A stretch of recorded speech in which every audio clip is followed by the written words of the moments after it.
everybody. Welcome to another all-new episode of the Anination podcast. Nate's here. Omid's here. Same old, folks that are here for the Anination podcast. What is up, Anination crew? Hope y'all are having a fantastic night. And we are approaching what is to be the end of the first month of 2024. We're heading into the second month, which is February. Yes, exactly. And 2024 is starting off pretty good. I mean, are we just gonna reminisce on January right now? Oh yeah, we are big time. So, how was your January then? If we're gonna talk about that. Between SAC Anime, the NFL playoffs, more movies I saw, and all that good stuff, making more memories. All in all, it's just been it's been a relatively good start to 2024, and like I said, I'm excited for more to come during this new year. Well, 2024 has already started pretty well just because my birthday just came by and it was absolutely fun with everybody around. And then, of course, Anime Los Angeles. We talked about this in previous episodes, but it's been fun with all the things that happened over there down in Long Beach. Although I heard recently that there's a big thing that's happening next month for not Long Beach, but in Anaheim. Did you hear about the certain Owl House event happening over there in SoCal? Yeah, so pretty much what it is that there's this cafe called Requiem Cafe, in which from time to time they would put out a certain theme of a piece of media, like, a movie, show, or video game. I remember we went to Requiem Cafe once a couple years back, and that theme was Persona 5 Royal, and of course, yeah. Persona 5 Royal is one of my favorite video games ever, so of course I was excited for it. So, and of course I took my little buddy here, Joker. No, sorry. That's not Requiem. I think we went to Mate Black.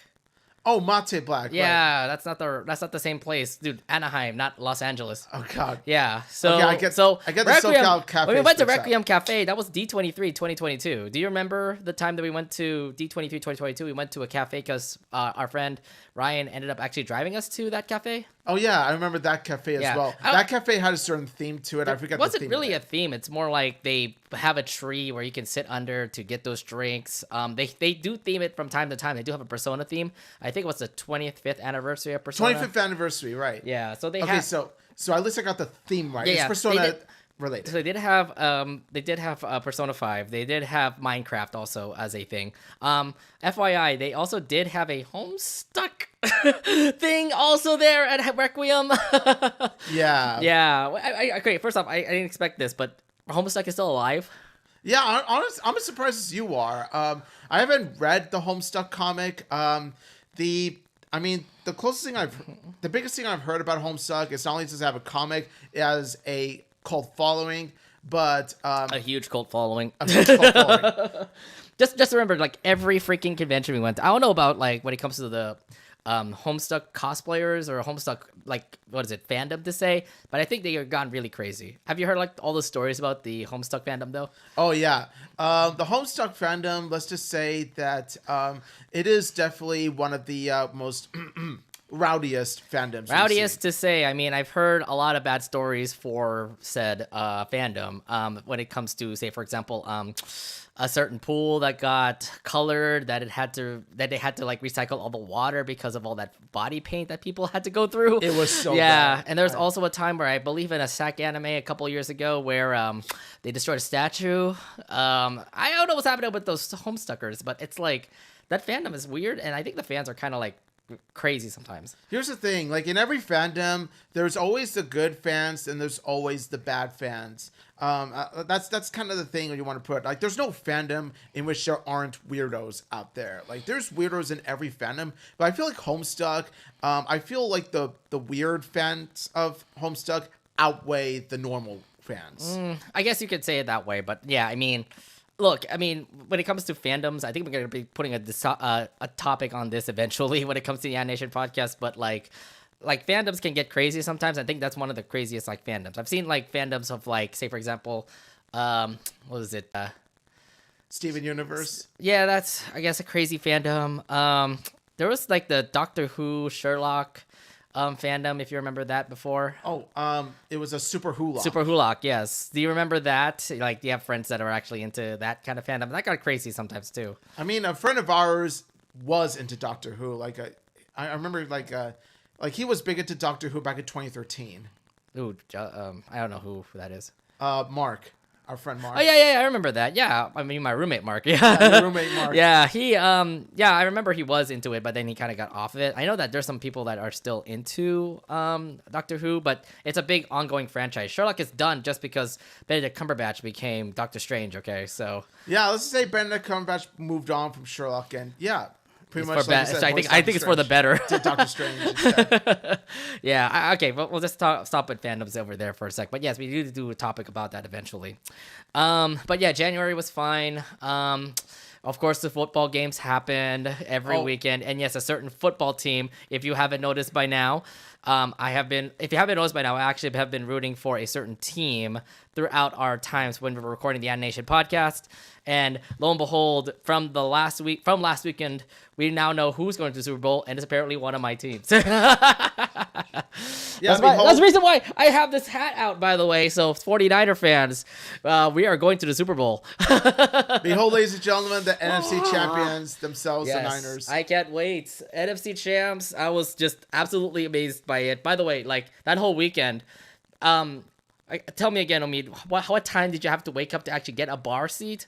Okay, so this was something that I didn't know until that I've started to notice, but so I pretty much, in order for us to secure a good seat, because keep in mind, like, during the time, I was thinking to myself, okay, since these are big championship games, they're probably gonna fill up their seats like sometime in the morning, so I gotta go sometime in the morning, like, just right when they open, just in case, to get a good seat. And lo and behold, I had pretty much got up very early. 5:45 was when I got up, got ready, and then so the bar that we went to, O'Sullivan's, was a 1 to 2 minute drive from my house. So I had a nice little 2-minute drive from my house to that local bar. And so I was by the door. 5 minutes prior to them opening, and then of course I was the very first one to get in. I was like, first customer, let's go. And then I got a seat that was like, it was a relatively good table that seated the 6 of us. And of course there were these like big screens that were showing. They were nice looking screens. So I pretty much sat there for hours because I wanted to secure us good seats. I wanted to ask, like, were there anybody else that was actually in the bar too? It's really early, 6 in the morning. I saw that there were like about 6 patrons, 6 other patrons that were there in the morning. Were they really like watching the game? Did they have like Niner gear on and stuff like that? Or I remember one of them having Niner gear sometime earlier on, but yeah, needless to say, I feel like 10 a.m. would have been necessary. I would say that I was gonna say so, because like 6 a.m. is way too early to go to a bar. Unless you're like, I don't know, drunk or something like that. Not drunk, but determined. I know you were determined to make sure you have that seat. But my thing was like, it's really early. The games start at 3 o'clock. And I was assuming probably like around 10 or 11, that's when everybody starts to pack up the whole entire house. So like, I was expecting like maybe B-dubs to open like around 10. Everybody goes in there. But this bar was open at 6. And I'm like, what the hell? Like, who goes to a bar at 6 in the morning? What, for breakfast? For like a drink? I don't know. Hey, say what you will about that place. That place is damn good breakfast. It is good. I mean, I haven't had it, actually, to be fair. I had the old croissant sandwich, and yeah, it tasted pretty good. Did you actually get that while you were waiting? Yeah, I did. And you were playing your Switch, or you're watching TV? No, actually, I was watching some episodes of Moon Girl Devil Dinosaur. Hey, which, by the way, we're going to be talking about that tonight, by the way, for those who are watching on our YouTubes. Yeah. Yes, Moon Girl Devil Dinosaur, we can't wait for, which we have a big, full discussion about that later. But Moon yes. Girl Magic! I love that. I love that song, by the way. Oh my god. Anyways, yeah, Niners are making it to the Super Bowl. We have 2 weeks until the games begin. That is the reason why next week we're going to be talking about the Super Bowl. Obviously, are you going to be watching the CBS broadcast or the Nickelodeon broadcast? I'm going to watch both. How? By looking at the 2 TVs and be like, okay, I don't know about that. I thought like Las Vegas, because we're going to Las Vegas, by the way. We have a lot of special streams coming out while we're in Las Vegas. Oh yeah. Apparently your brother, he's already making some plans of us going to Las Vegas and having fun in Super Bowl. We're going to the NFL experience, obviously. We're going to be checking out all the football stuff happening there. I mean, Yes. I would imagine some Raider stuff happening over there. So Raider stuff. Yeah, Let's I know go. you're going to enjoy that there. We're also going to be climbing up the mountain, if you know what I mean. Climb every mountain. Yeah, you know what I mean, right? Yes, we're going to be climbing up a certain mountain, which is the Paramount Mountain. Yeah, so apparently the Mirage Hotel over at Las Vegas on the Strip, they said they're actually going to have a Paramount Mountain over there, and we want to check it out, and your brother already gave us like reservation tickets for it. So it's like, oh, cool. What will Paramount Mountain give us? And apparently they'll have like some awesome promotions for like Star Trek, Halo, some things in Paramount Plus, for example. And they even have Nickelodeon stuff, which I've heard they have like Dora the Explorer, SpongeBob, and I'm assuming hopefully there's Hopefully some Loud Loud House. House and Casa Grande stuff there. So yeah. The thing I'm excited for most is South Park. Oh yeah, they're probably gonna have that there. It's Comedy I'm Central. going to be on that. I'm going to be on that. Yeah, so get ready for us to do a live Yes. stream of that. We're gonna be calling it. We're climbing the mountain, Paramount Mountain. So Vegas is going to be so hype. I can't wait for it. I would imagine they'll have some Beavis and Butthead like jokes here and there. I remember they used to have.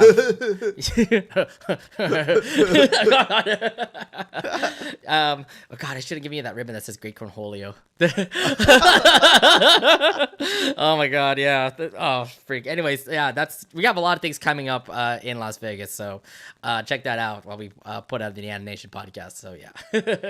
Yeah. So, anyways, back to the game itself. So I pretty much was pretty much sitting there in the morning, and then I'm still securing my seat when like my friend Greg shows up. He was the next one to come, like much later on, and then our friend Robert showed up, and then my mom's boyfriend Bill showed up, and then eventually my mom showed up. We all were watching. First, we watched the Chiefs and Ravens game. Ravens should have won that game. Dang it, why did the sight of them playing in my football field, my territory, the Chiefs, my division rival playing in my football field in the Super Bowl, not a pleasant sight to see at all. I decided to vote for the Chiefs. Actually, no.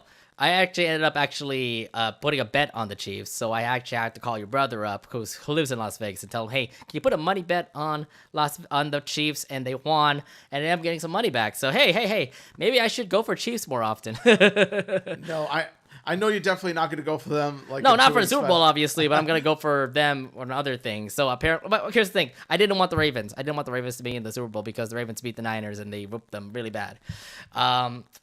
Thankfully they're not there, and now the Chiefs are gonna face the Niners, and it's gonna be a rematch of 54. So that's gonna be interesting. Speaking of that, after the Chiefs-Ravens game, we watched the Niners-Lions game, and then at first the Lions were dominating. I was going for Lions, by the way. And then after the second half, during the second half, that's when the Niners started to make a comeback. They made a huge comeback. I'm sorry, they were down 17 points, and they beat the Lions. How did that happen? I know. How did that happen? Like there could have been an underdog story in the making. Yeah, I know. They could have been underdog story. I mean, the Lions are a terrible team, like in history. To make them all the way back to being in the Super Bowl, that would be pretty epic. But to be fair, look who's going to the Super Bowl. They deserve it. They've been great all year. Got to be the 49ers, man. Yeah, I'm just like, even though I mostly wanted Lions to win, I did see the good to come from both outcomes. So you know what? Like, unlike the Ravens and Chiefs game where I was pissed at the result, the Lions-Niners game, I'm just like, okay, you know what? I'll accept it. Please beat the Chiefs. Please beat the Chiefs. Well, you know what, though? I mean, our memories are going to be lasting on Instagram because, there were so much things that happened over at the bar that we went to, especially when there's a lot of Niner fans around. Oh, my God. I just put up a lot of stuff on Instagram. I'm feeling all the hype about that whole entire time at the bar. I was just like rowdy as heck, saying like, Niners made it to the Super Y'all Bowl. were going crazy, man. Y'all were going crazy. It's like I don't know. It's like I can't really make a comparison. It's like Happy New Year's, Yeah. It's like when you're celebrating, oh my God, Happy New Year and all that jazz. It's like that. Yeah, or it's like a wedding or something. Like, oh, you're celebrating your friend's wedding. Yay, happy, congratulations, I now pronounce you NFC champions. Yes, and they are NFC champions, and they're going to face off against the Chiefs in the Super Bowl. We can't wait for it. We're going to be in Las Vegas next weekend. Oh, my God. Yep, next weekend, go Niners. Yeah. Oh, you're switching teams now, huh? Well, I mean, I have to go for You Niners. picked Lions last week. And now you're being the Niner. What's going on? Bandwagoner? No. First of all, It's not bandwagon, it's bandwagon. No, what? No, I don't like that. Amphibia joke. Well, no, I don't want to live in this planet anymore. First of all, second off, that was after the game was determined. I was ready to root for an NFC team no matter what during the Super Bowl anyway. So yeah. Oh my god. Anyways, yeah, they ended up winning, and I'm pretty happy about it. So this is going to be exciting Super Bowl. Actually, a first time Super Bowl to be in Las Vegas, because we do this every year now, where we go to Las Vegas to watch the Super Bowl.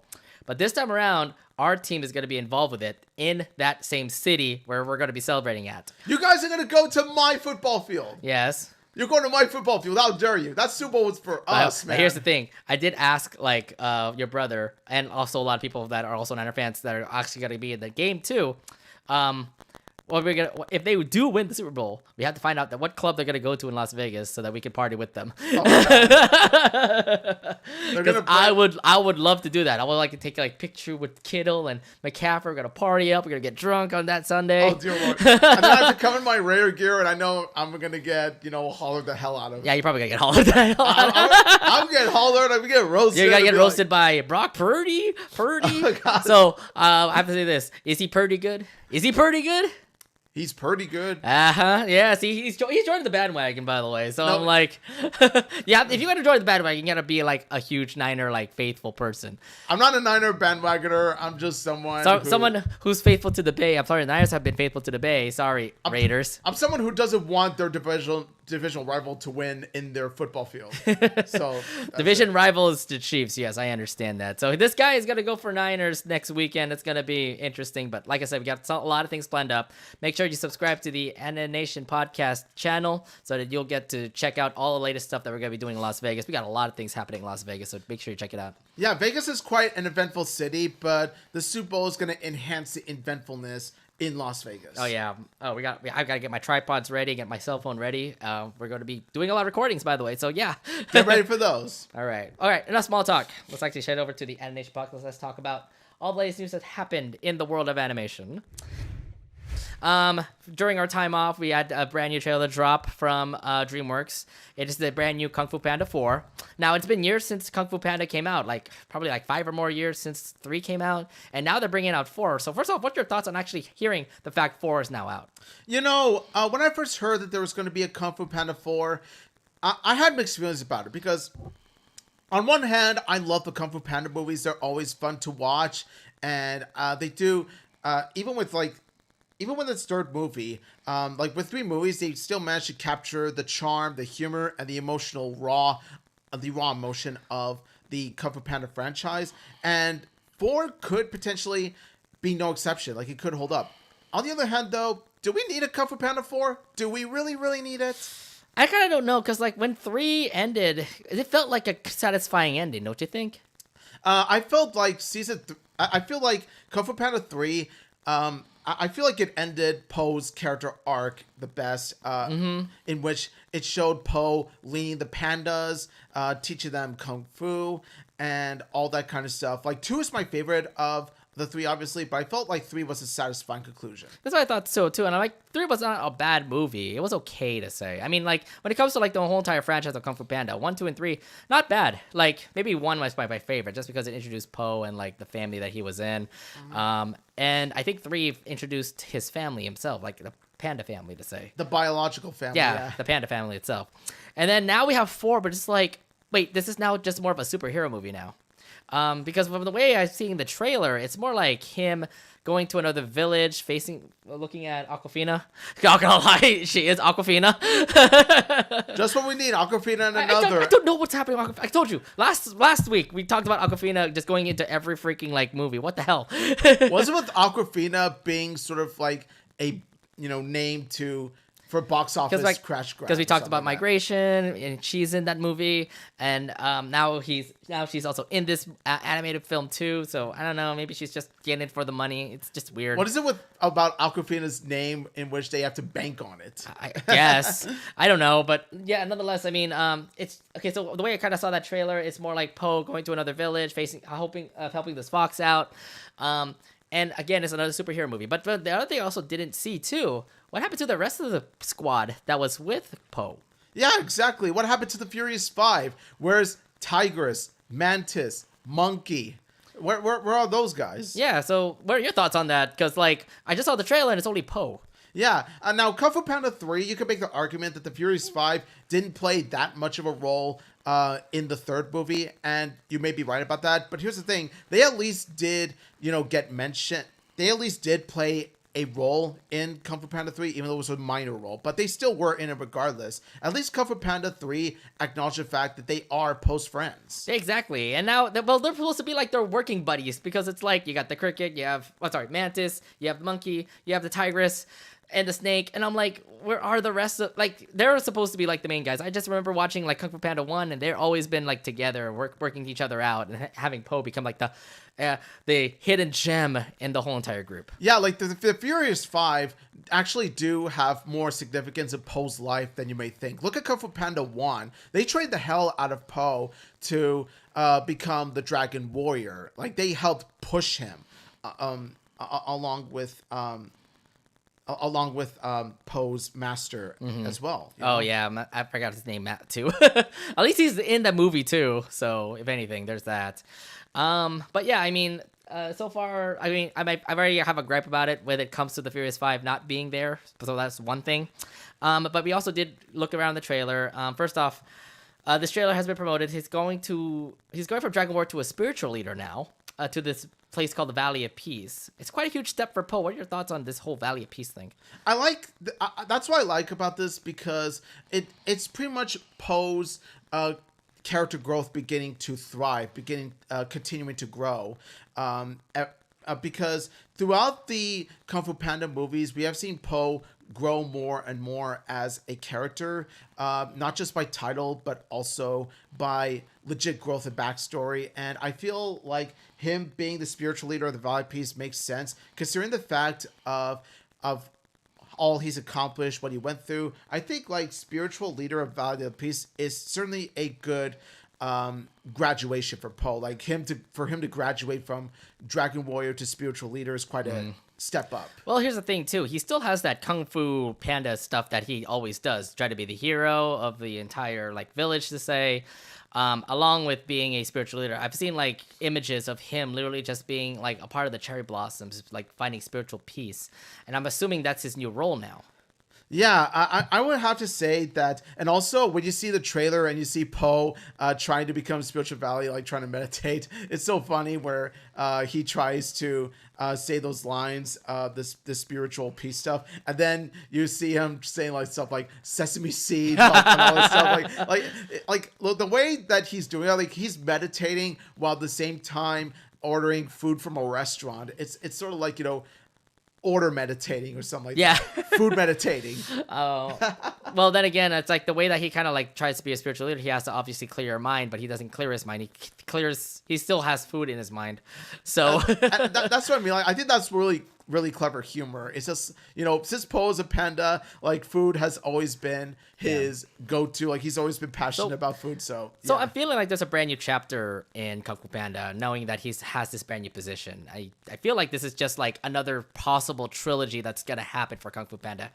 Do you think it's like the same way? Will we see a 5 and 6 coming on or something? Honestly, I hope not. I feel like if they do make a Kung Fu Panda 5, I'm just gonna be at the point where I'm just like, okay, you're milking this way too hard, DreamWorks. Take it easy. I know, but if they were putting 4, it's like you kind of are, right? Seriously, it's just like with Kung Fu Panda, like sadly Toy Story went this route too. And we have 5 coming out, so there's that.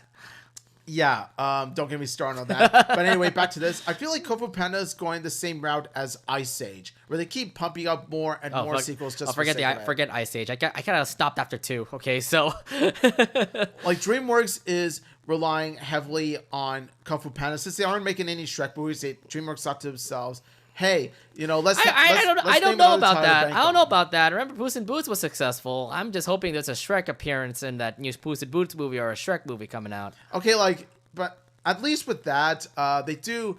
At least it's Puss in Boots. Even though it's contained in the Shrek universe, they do at least. They do at least make a Puss in Boots movie instead of a Shrek movie. Like, they're not milking it off the, Shrek name per se. They're giving focus to one of Shrek's friends, Puss in Boots. They actually managed to make it work. Well, I mean, yeah. I mean, either way, who knows if it's going to be a Shrek movie or a Puss in Boots movie, but the Shrek franchise is still going to be probably populating. Probably still going to be, like, a ongoing franchise for years to come. Puss in Boots 3. Maybe. But yeah, I mean, there's that. So let's continue back on with the Kung Fu Panda 4 trailer because there's a brand new villain that came out. This one shape-shifting lizard named Chameleon who can shape-shift into anything big or small, even an old villain. So how are your thoughts on this new villain for this movie? When I look at Chameleon, I think to myself, I like what they're doing with this because it goes to show how even though she's a small-sized character, do not be fooled by the size of the character. She actually has that unique and wielding power that not even the Kung Fu Panda villains from the first 3 have. And it is that she can shapeshift. Not only can she shapeshift, but she could also take over the Kung Fu skills of the other characters. Like, for example, we saw Chameleon take over Tai Lung's not only appearance, like shapeshifting to Tai Lung, but also take away his Kung Fu. You know what's kind of crazy? The fact that that villain came out again. I'm like, what? From the first movie?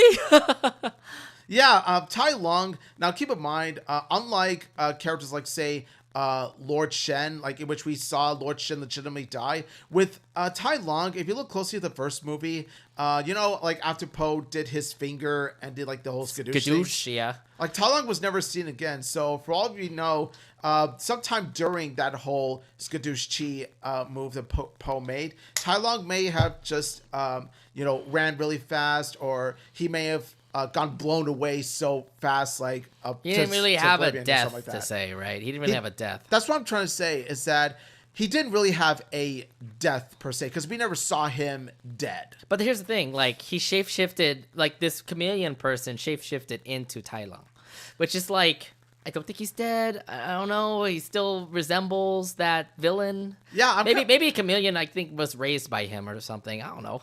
Yeah, I think it's something that the movie is going to tell us. But yeah, needless to say, number one, I was surprised that we even saw Tai Lung in the first place after this. Like, seriously, it's been a long while. Number two, you do not want to mess with that chameleon. Because he can shapeshift. She could shapeshift. Yeah, she can shapeshift anything. And even shapeshift into Po. If you saw that one part in the trailer. Yeah, it's evil Po. Yeah, skadoosh. The whole skadoosh thing was so crazy. So if anything, that actually just intrigues me with the fact that this villain is going to be quite a opposing character to Po, which makes it a good battle probably in the end, Nate, I have this joke that I want to make.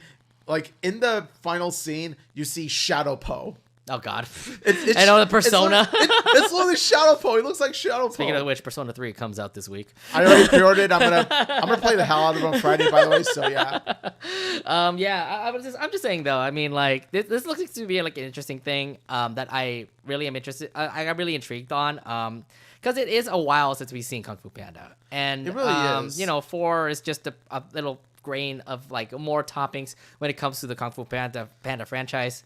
I mean, there's other series that came out, Legends of Awesomeness, if you watched it on Nickelodeon before, and other things here and there. But yeah, so it really is a big franchise, and it's not just limited to movies. There's also TV shows, like you pointed out, Legends of Awesomeness, and all that stuff. There's even some shorts of Kung Fu Panda. Yeah, I remember there being a Christmas themed one. There was, yeah, I remember that. But nonetheless, I feel like DreamWorks really is banking on Kung Fu Panda. I mean, they've made amazing franchises.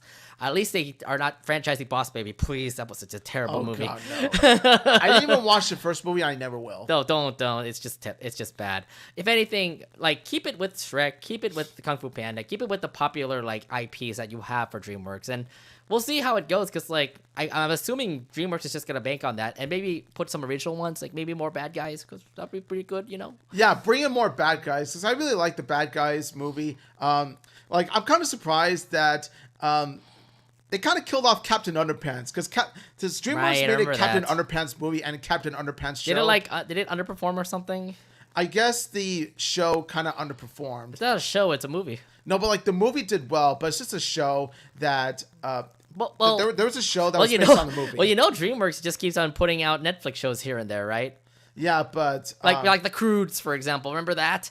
that's what I mean. Like Captain Underpants, like because it's based off of a popular book. Yeah. That I read as a kid. I'm surprised they didn't make a sequel out of it. Yeah, I don't know. It's just weird how DreamWorks kind of runs things now. But nonetheless, again, Kung Fu Panda 4 comes out on March 8th. Amazing, though, I also do want to bring out the fact that Michelle Yeoh and the one guy from Everything Ever All at Once, he's also there in that movie as well. Yeah, I so remember. It's like, it's weird because like after Everything Ever All at Once, now all of those like people that were involved in the movie are now a part of other movies too. So it's cool that the main characters of Everything Ever All at Once are now in Kung Fu Panda. You could definitely say that the actor himself is in Everything Ever All at Once in Hollywood. Yeah, see, so right. You see what I did there? Well, I mean, like you've seen K Kwan, I forgot his name, but you've seen him before. I mean, he's in that movie. He's now in Loki. He's in Loki, and now he's in this movie. So I just feel like every time we'll just get to see him now. Yes, I think that's what happens when you win Best Supporting Actor. Because if you do win it, you get more amazing roles. Say for example, who's that guy who was Great Uncle Ford in Gravity Falls? It was J.K. Simmons. Yeah, so J.K. Simmons, he did win Best Supporting Actor 1 year during the Oscars. And look at him now. He's making a lot of amazing roles. Animated films, like Invincible, for example. Yeah, Invincible is one. He was also in Kung Fu Panda 3 as the antagonist. See, I'm telling you, he's in every freaking like cartoon now or some sort of franchise after winning Best Supporting Actor. And I feel like K-Kwan is doing the same thing too. Yeah. I feel like he's going to be big. He's going to continue to be big after that. Yeah. And he deserves Now it makes me kind of wonder who's going to win the Best Supporting Actor for Oscars, because that's probably going to make him become the best franchising person. I don't know. Robert Downey Jr. Oh, great. Now more movies of Robert Downey Jr. We'll just watch. It's like he's done with Iron Man. Now let him just go for big movies now. Yeah, watch. He's going to be cast in DreamWorks films, Illumination films, and Netflix animated films. Like Robert Downey Jr., don't be surprised if you see his name on the titles. Like if you see his name in these big animated movies too. Oh yeah. well, congrats to K-Kwan, who is now a part of like all these amazing movies. He's now him and Michelle Yeoh are now going to be part of Kung Fu Panda, especially for Kung Fu Panda 4, which comes out in March 8th. I know you're going to be excited to watch it. So yes, I am. Like, I'm a fan of the movies, and hopefully Kung Fu Panda 4 lives up to the quality of those three. Now, is it weird that 4 is like the main number for 2024? Because there's another 4 movie that we're going to talk about next week. Yeah, get ready for that. And let's just say it's going to be from Illumination the next time we talk about it. Yeah, I can't wait to talk about that trailer too. Yeah, so get yourselves ready for that. And also, do you know how long it's been since we had the last Kung Fu Panda movie? 8 years. Yeah, I'm just saying it's been forever. It's 8 been years. forever. Yeah. So I'm just saying, like, wow, this took you 8 years to finally bring in a 4. Is it the animation, or did you just say like, hey, out of the blue, let's make a Kung Fu Panda movie? I think it's because somewhere along down the line, DreamWorks thought to themselves, you know what? There's actually one big DreamWorks franchise we kind of forgot about. Oh yeah, Kung Fu Panda. Let's make a 4th movie. Yeah. Because they were too busy with Trolls and stuff like that. Yeah. Well, nonetheless, Kung Fu Panda 4 comes out on March 8th. Your ticket, you go ahead and pre-order your tickets right now. And yeah, we'll see you at the theaters for that movie. Bringing another franchise that is coming out this week. Season 2 of Moon Girl Devil Dinosaur is coming out, and Disney Channel is doing whatever it takes to pretty much give you interest, get you all hyped up for Moon Girl Devil Dinosaur. Now, Omid, you were watching Moon Girl Devil Dinosaur Season 1. I've already told you to keep on watching it, and now you completed it. Now I completed it. What are your So let's actually look back into Season 1 of Moon Girl Devil Dinosaur. What are your thoughts on the series so far? Oh my god, I'm such an idiot for not finishing this sooner. Like, oh my gosh, this show is spot on awesome. Like the action is very well done. The characters are very well handled, and you know, even the villains are very well done. And also the story keeps on unraveling and unraveling, and like the story definitely keeps tradition of Disney TVA shows that have big grand stories and big character development. It does continue on after shows like Gravity Falls, Amphibia, Owl House, Mukul Double Dinosaur, even though it's a Marvel show, it definitely gives you those vibes, not just because it stars a female character, with that being Lunella. And also the animation is very stylized and it gives you that comic book feeling of it. Reminds me of Spider-Verse. It's not like 3D Spider-Verse that you see from Sony Pictures, okay? This is Disney TVA. They don't have the budget to actually make that kind of 3D effect or CGI effect for a movie. But dude, just everything that you see in this cartoon series speaks comic book. Like all the panels that come in, and then all the side effects that came up. Like literally just put some captions here and there. Like the words that people come out of their mouths and stuff like that. I just feel like it just feels so comic-y, and I was like, yo, this is a great animation here and there. This really is. This definitely feels like a cartoony 2D. It feels like Spider-Verse if it was 2D. Right. And I was just like, I love like the whole entire franchise of like Lunella, who's just a girl from the Lower East Side, just growing up, becoming a superhero, and just other things like happen here and there. Like she met up with a dinosaur, and they're both like rescuing the Lower East Side. Now, one particular character in the show is Casey. First off, she doesn't appear in the comics. She's literally just a random person just popped into the show. But I feel like they need her because I wouldn't expect Lunella just becoming like a lonely girl just doing her own thing. She needs somebody to be like by her side, and I think Casey's the perfect girl for her. What are your thoughts on Casey? My God, Casey was such a nice addition to the show. It really goes to show how even original characters that don't appear in the comics, they can have quite an impact on the show itself. And let me tell you, Casey does so well because she contributes so much to Lunella's superhero duties. She helps Lunella with the advertising. She helps her out with lifting up her spirits, like encouraging her, and she does a good job of promoting her. Like she definitely promotes the hell out of Lunella in a positive light. And also there are some times that she's even had some character growth on her own. Like two prime examples being where she had to fill in for Lunella while Lunella had to take a break. So she pretty much lies to Casey about Lunella breaking her leg. And also Casey gets a bat mitzvah episode. Yeah, because she is Jewish too. So yeah, Ghost of Molly McGee is not the only show to do this with Libby, but also Moon Girl Double Dinosaur did a bat mitzvah. I have a feeling like Casey is supposed to be like the girl that would actually like break barriers. Like she's Jewish, she has gay dads, and it's like, wow, like she's raised up with a really amazing like family. Like diversity is reflecting her. Yeah, and also there's also the fact of how, despite being this, she may appear to be your typical spoiled rich girl who's on her phone. That's what she appears to be at first glance. But then when you look at her character throughout the show, she's actually not the. It's not the case. She's actually kind of friendly. Yeah, I feel like she was a tryhard. Like when you first saw Moon Girl Rising, the first episode of Moon Girl Double Dinosaur, when you get introduced to Casey, she just feels like she's just talking to be like an influencer, but she's not that influencer, considering like that she doesn't get that much fan. She's kind of shy. That's nothing that an influencer does. You know? Yeah, that's what I think. That's what I mean is that they subvert the social media influencer archetype very well. Yeah, well, I mean, it does show in that Bat Mitzvah episode, by the way, because remember that one girl, that one villain that actually was like, what was it?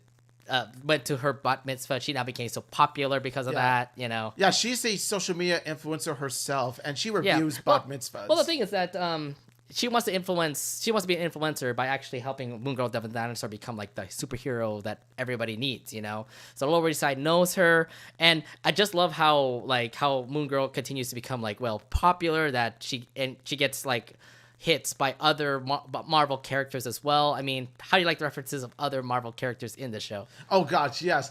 So there was this one in which there was even an Avengers theme that played at the very end. Mm-hmm. You remember when like that villain from the Bat Mitzvah, she got captured, and then you see and then you see Captain America appear in the background. Yep. And then the Avengers theme plays like da-da-da-da-da-da-da. So do you remember the episode where was it Devil Dinosaur was about to go small and keep getting smaller and smaller?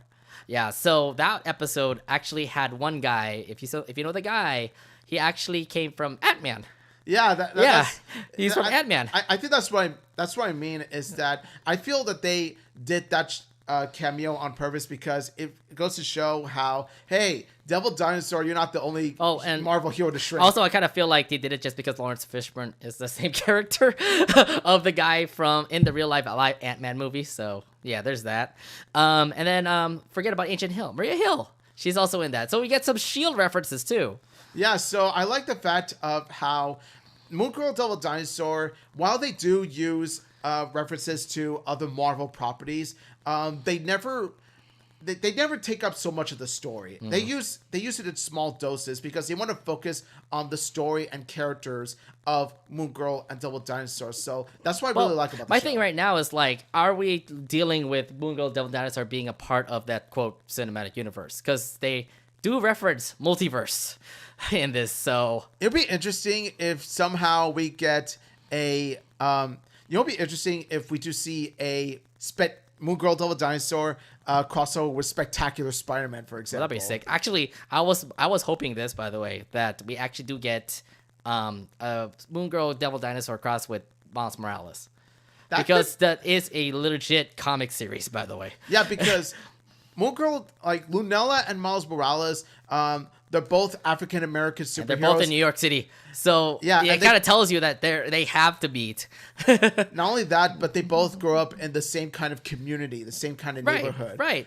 So it's not just but the fact that it's in New York City. That said, no, it's that their communities themselves within New York City are similar. Mm-hmm. I'm just saying, like, eventually, like, some of these superheroes are going to be merging together, so I can get to see Moon Girl becoming part of the Avengers. I don't know if they're going to be a part of the Avengers. That'd be pretty sick.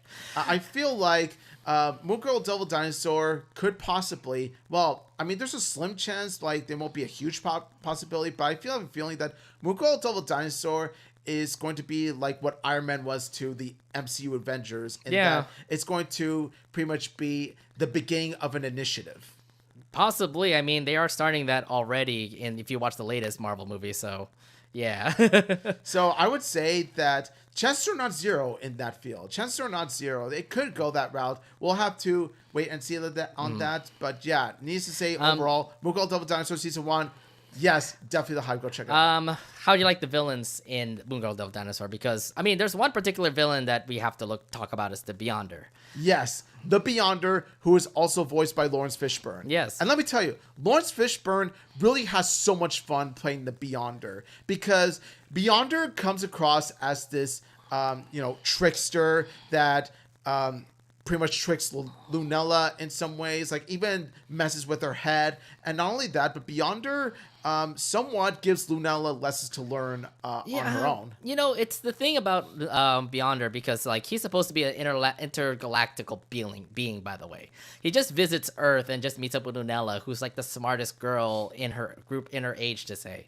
And obviously, when he meets up with the smartest girl, he wants to mess with her, seeing, like, he's all intelligent, then she's all intelligent, who knows. It's kind of fun to actually see them interact, to say. Yeah. So, I mean, like, he's messing with her a lot, and then she gets jealous a lot. Yeah, that's what I love about the Beyonder, is that I feel like on an intelligent level, Lunella, it's pretty much Lunella's rivalry in terms of the intelligence, is that, like, I think, like, the character is really the character that is a threat to Lunella's intelligence. That is true, but then the other thing, too, is like, she's not a villain, to say. He's more of, like, a anti-hero.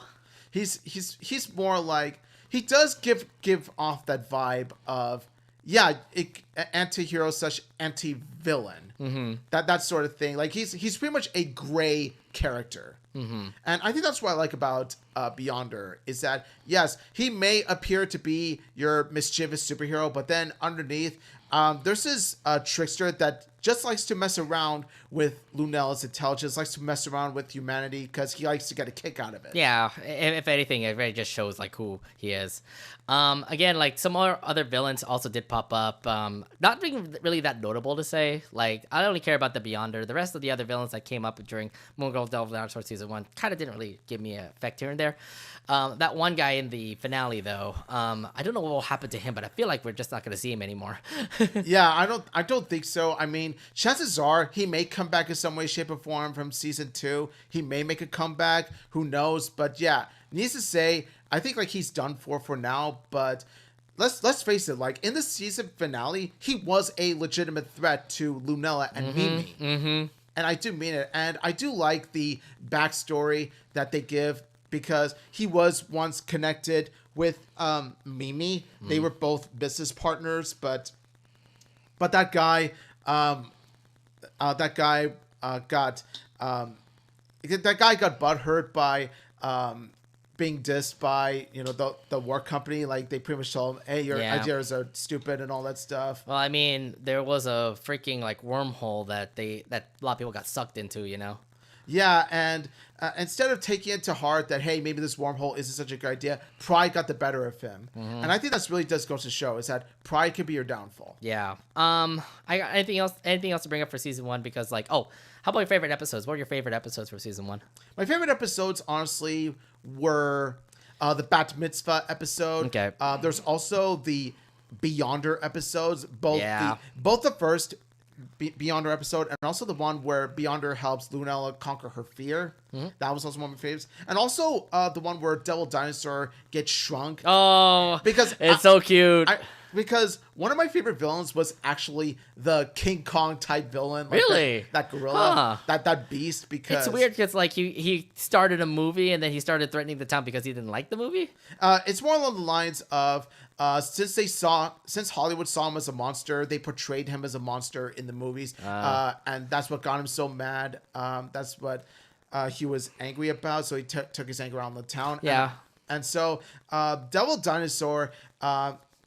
I like the friendship formed between Devil Dinosaur and the King Kong villain because Devil Dinosaur can relate to somebody because, well, he's a giant monster too. And you saw in that episode, that's his dilemma. He gets sick of, being too big. That's why he asked to be shrunk in the first place. And so I like that whole friendship between the two beasts. And I want to see that gorilla in season 2 in the future. I mean, who knows if it'll come in. By the way, that song that Devil Dinosaur did. Oh, God, yeah. That theme song takeover.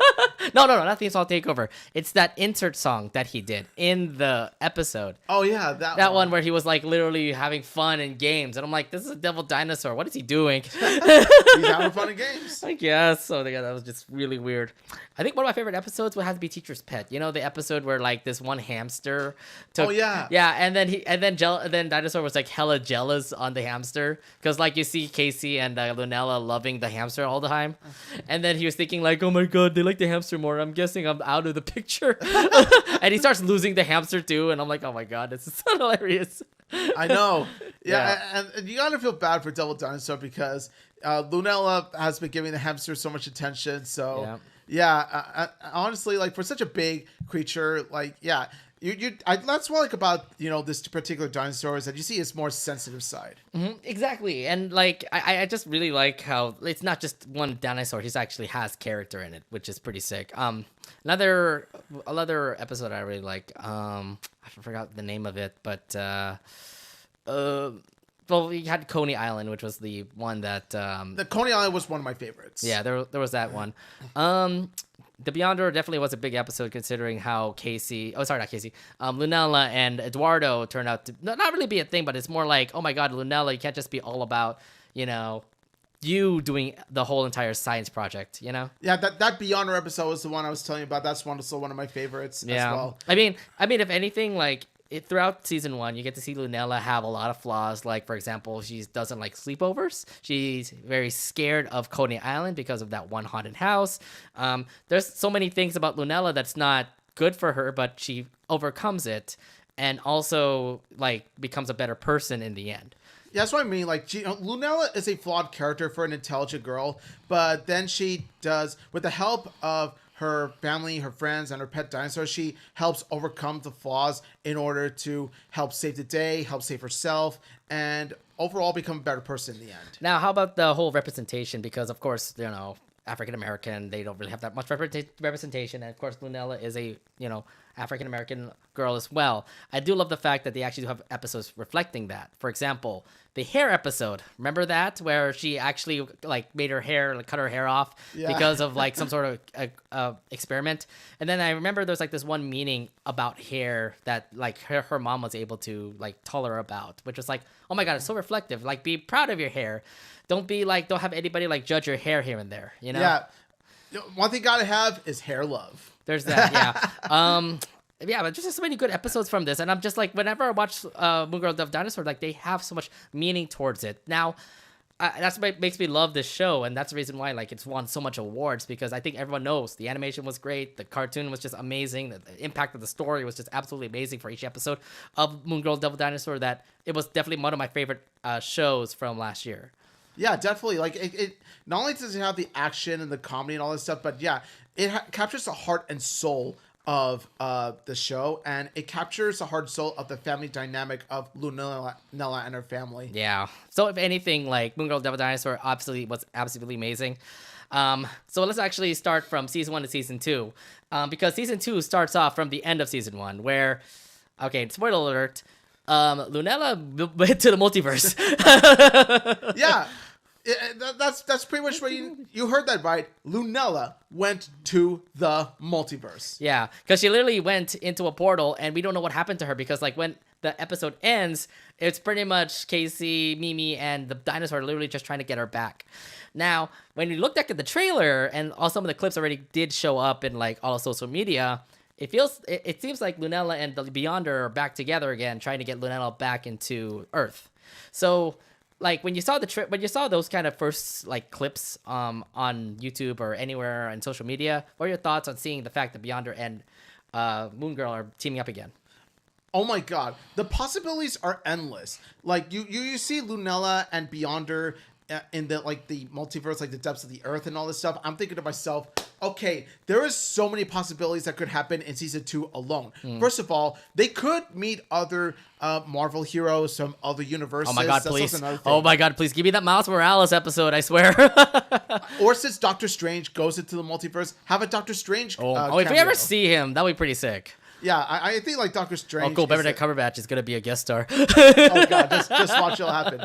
Second off, you got Lunella and Beyonder as a duo. I think that due to their high intelligence and them being, frenemies in a sense, and like they really do work well off of each other just by the bickering at the same time trying to help each other out.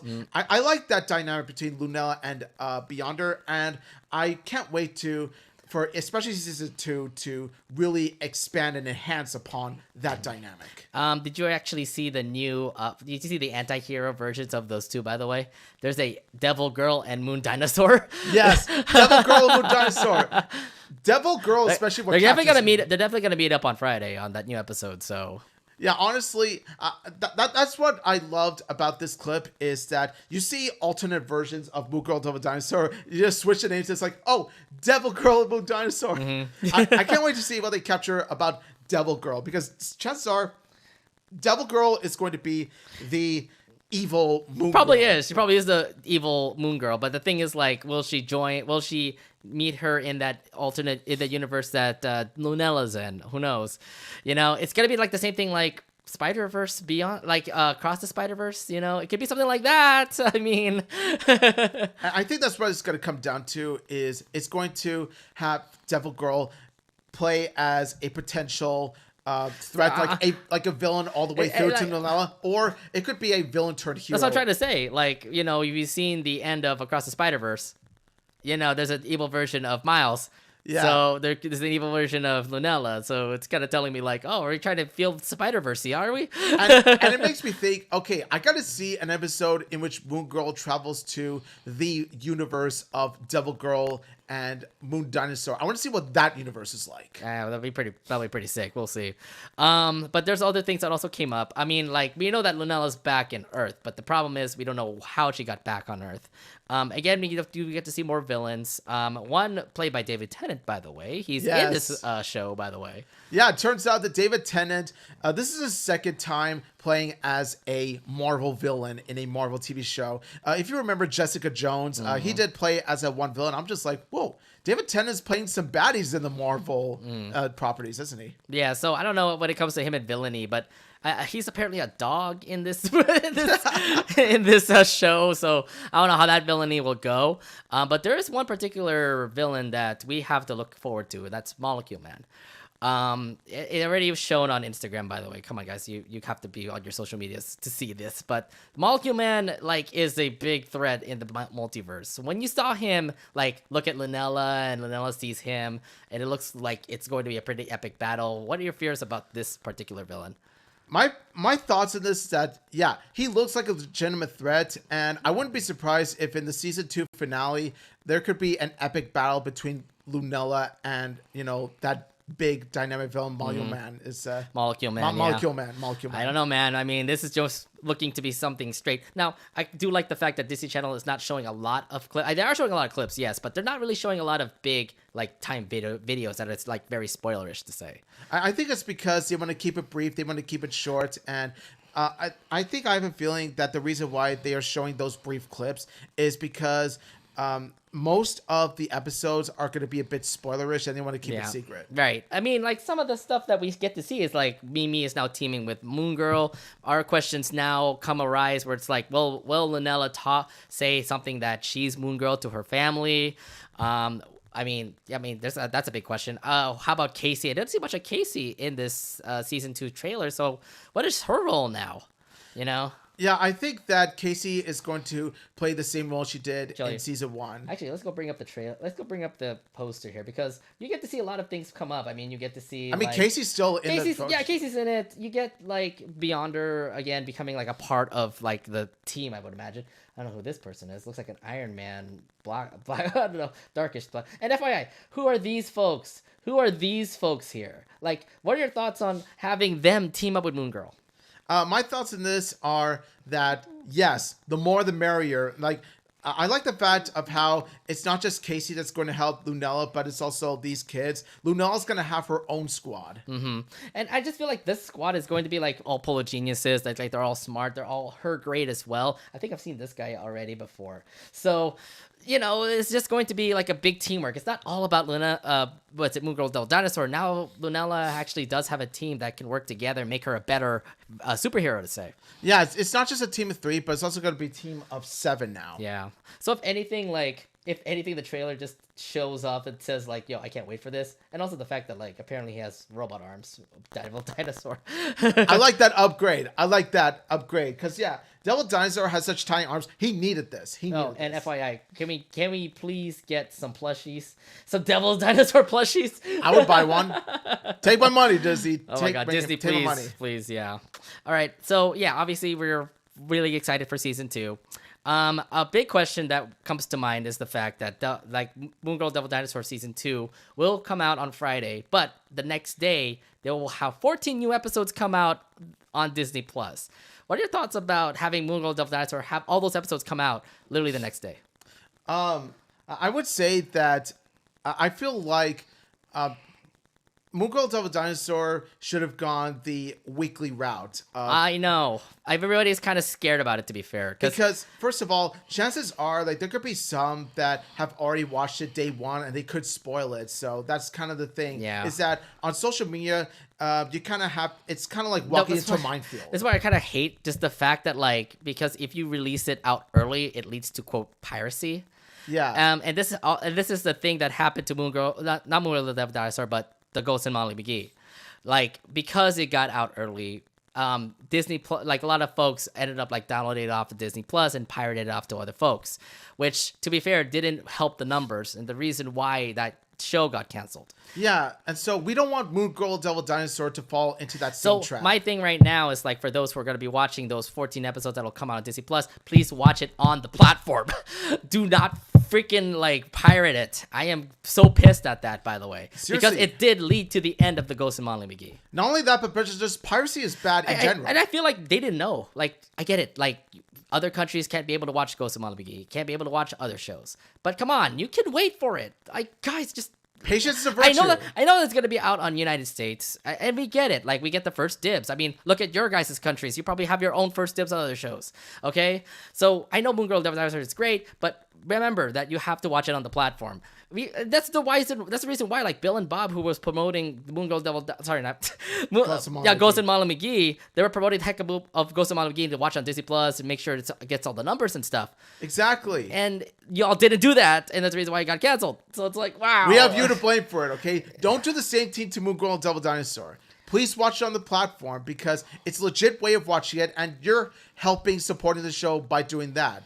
You know? Like, it can't be just about you watching the show. And I know that y'all are going to be patient for this. I know, like, some folks in, like, Asia or Europe or any other countries out there are probably going to be waiting for Moon Girl Devil Dinosaur to have their episodes come out on Disney Plus or Star. I just got to say, again, wait for it because, or if anything, quote unquote, watch it, but please also watch it on the platform. Disney Channel, Airwaves, Disney Plus, anything that shows on Disney XD, for example, because it will give you all the numbers, and by then we will have a season 3. Because according to what Steve Lauder, one of the people that worked on Moon Girl Devil Dinosaur, I think as a music composer over there, he said it is all based on the numbers. So please, if you want to have a season 3 of Moon Girl Devil Dinosaur, please watch it on Disney Plus. I am really wanting it because this show is just absolutely amazing, and I don't want it to end just because of you guys screwing it up. Yeah, if you want to call yourselves true Moon Girl Devil Dinosaur fans, watch the show legitimately, not illegitimately. Watch it on the platform. Yeah, and yeah, that's like my big rant about it because, yeah, if it doesn't get the numbers, it might get canceled. But to be fair, it's a great show. I can't wait for Moon Girl Devil Dinosaur Season 2 to come out as we're recording this Friday. I'm calling right now. My God. It deserves a Season 3. Yes, it does.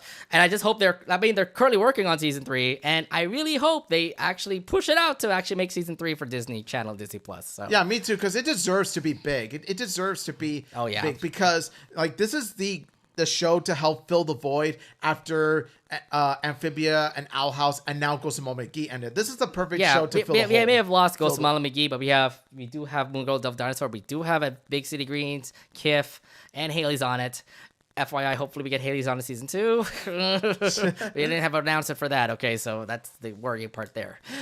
But until then, again, we have to talk about Moon Girl Devil Dinosaur. Yes, that is coming out literally as we're recording this Friday. First episode comes out, with 2 episodes come out on Disney Channel. It'll be on Disney Plus the next day, and 14 new episodes of Moon Girl Devil Dinosaur will come out the next day as well. Make sure you guys watch it and marathon it on the platform because we want to continue on with this show, and it's just absolutely amazing. Moon Girl magic! Now, speaking of which, we were talking about devils now, and for those who are currently watching on YouTube, we do want to give you a R-rated warning here, because the next subject that we're going to be talking about involves a certain show that will have a lot of us talking about some, language stuff in here and there. Yeah. Okay.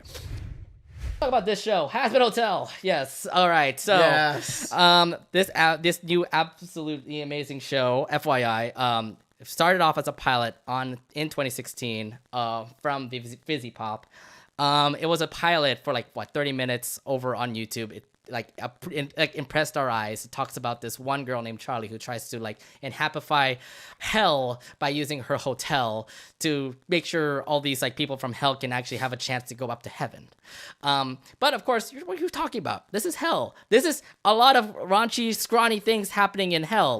There's sex. There's literally porn everywhere. There's sex. There's killings. There's literally in this cartoon, for example, people getting decapitated. There's even cannibalism. Yeah, people eating each other. They're fucking eating each other. I mean, You are expecting hell to become what you expect. Hell. Yeah, which is anything but habifying or nice or anything. Yeah, this isn't anything that Ghost of Molly McGee would do. Okay.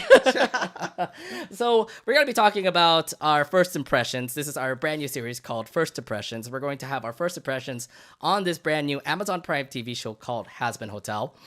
And like I said, this came as a pilot before, long time ago. Now it becomes a brand new full-time TV series. It will have 8 episodes. And as we're recording, the final episodes are going to be coming out on Friday as well. Omid, when you heard the fact that this pilot now becomes a brand new animated series, what are your first thoughts on the fact that Hazbin Hotel has a new series? I was very excited about this because of the fact of when I looked at the pilot, it's a different kind of adult animated series, because with this, the animation is so colorful, so vibrant, and pretty much the kind of animation that comes out of a kids show. But then when you look at it closely, when you look at the actual pilot deeply, you'll realize it's anything but a kids show. You see that there is a lot of porn, sex, violence, language, So many and all that kind of stuff. so much like freaking like bad language, especially with the word fuck. Having sex, for example, like dipshit. And I've seen all those kind of words and they're like uncensored. So it's like, wow, we are really going that far, huh, guys? But then again, like when you look back at the pilot, they do say that too. Yeah. I'm like, you know what? I mean, like everyone was talking about it when it was on Twitter. Like everyone was talking about it when it was on YouTube. Like everyone was saying it on Twitter and everything here and there. And I was like, this cartoon absolutely like blew my mind. I'm like, this animation is great, and this is something like you'll never expect to see from like any TV show. Yeah, and not only that, it's also an animated musical. It's an animated musical that gives this like Disney Broadway feel to it. This is pretty much the best way to describe it. It's an R-rated Disney musical show. I mean, the fact that they actually do have musicals in this show, like there's like I only watched the first 2 episodes at the moment, and they're literally putting musical numbers like in every episode. Like you get to see Charlie sing about like having people go from Hazbin Hotel to heaven. You get to see like some musical numbers here and there. I also get to see like Alador. FYI, Alador is such a creepy guy. Alistar definitely gives off those vibes. Yeah, Alistar is a huge buy. And FYI, the characters that are in Hazbin Hotel are like all relatable or something. Like Charlie's supposed to be the princess or something. Like she's the only nice girl in hell. Think of Charlie like this. Like think of Charlie as sort of a demon Rapunzel. Yeah, she's the only nice girl in hell. But to be fair, she actually does say like dipshit, PS. Yeah. You know, a lot of those bad words. And I'm like, yeah, you're in hell. You know, you're supposed to say that. Even the nicest of people do tend to use foul language now and then. Dude, I'm surprised some of those people like from the heavenly realm or something actually say those words too.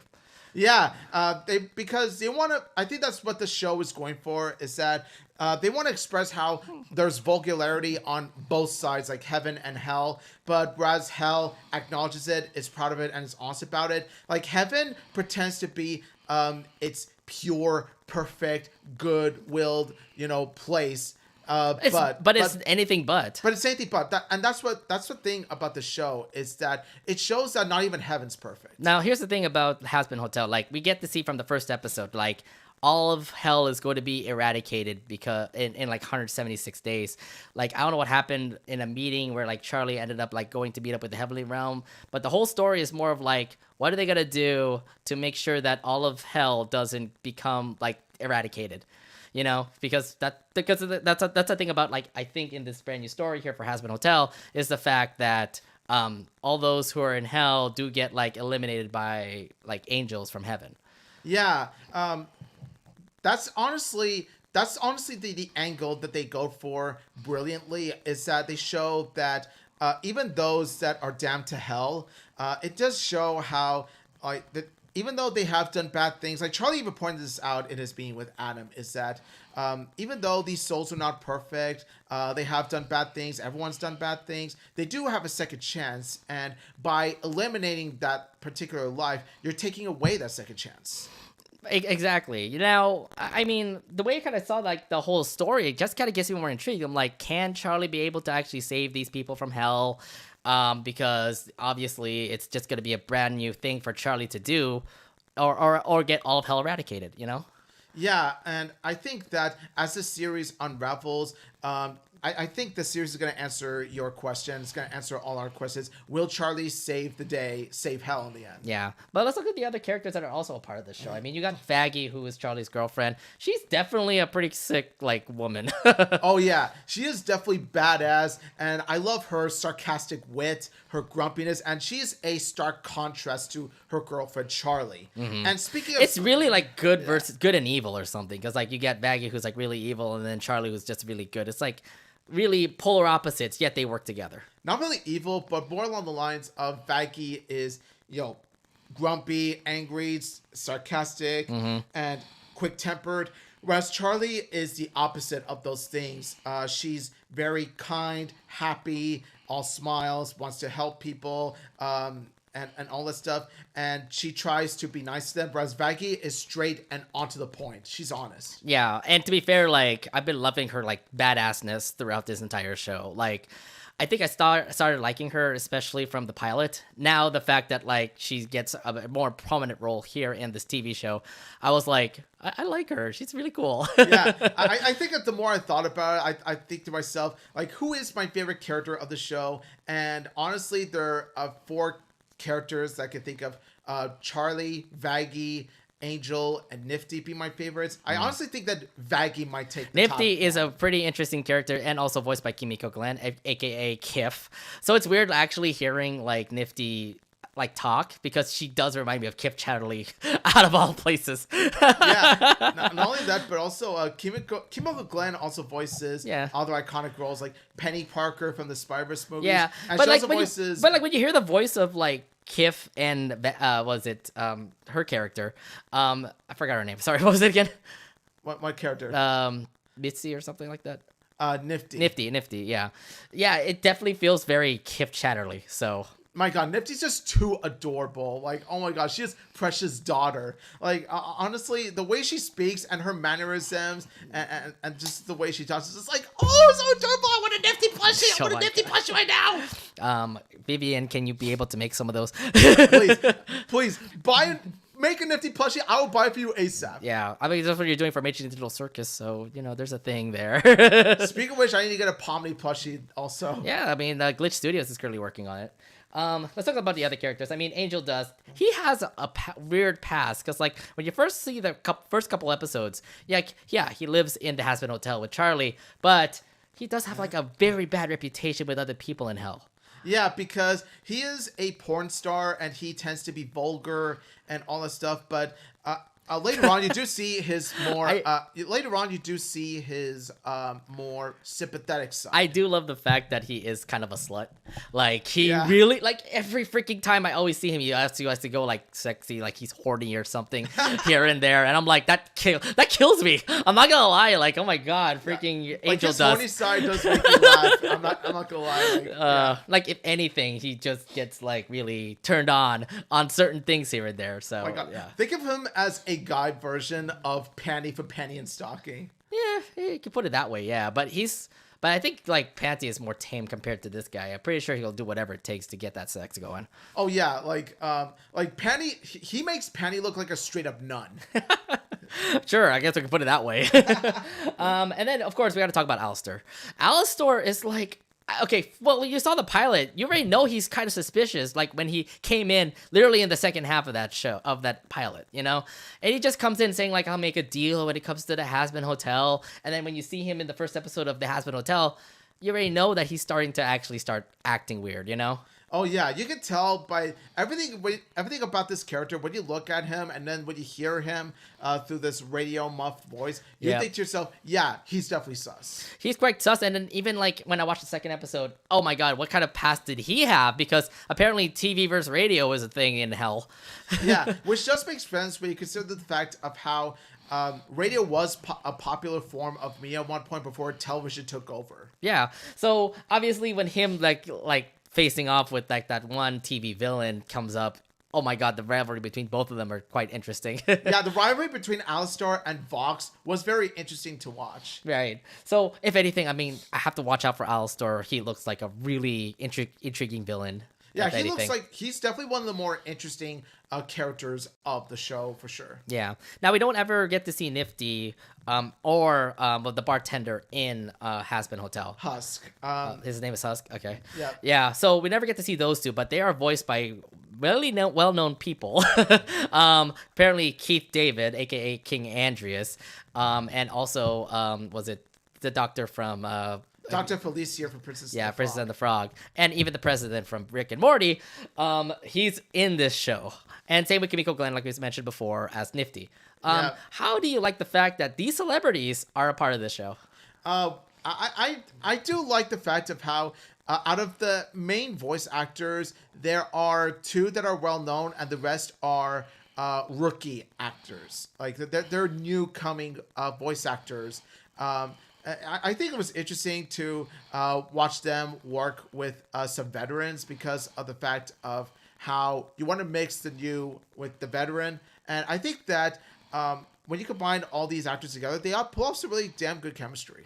Right, exactly. And I just feel like for those two, I mean, they're just side characters, which kind of doesn't really help out. Because like I do like Nifty. She's kind of like really hyper and like kind of Yes. childish, but like she also is kind of like a maid in the Hazbin Hotel. Like she's literally just like killing pests that are around the Hazbin Hotel.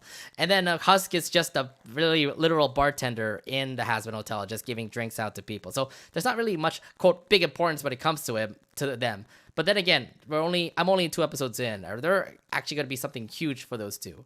I will say that, like, as someone who has been caught up in Hazbin Hotel, the two are going to have more appearances, but I feel like, I'm just going to say this right now. One of them is going to have more importance to his character, especially when you see more of his relationship, like his friendship with another character. Right. We already know who it is now. Thanks.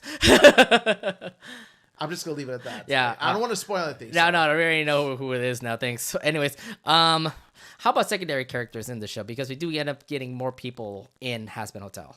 As for the secondary characters, I feel they do fit the role well in the story. One of the prime examples being Adam. Now, Adam, I feel like they really do nail to a T.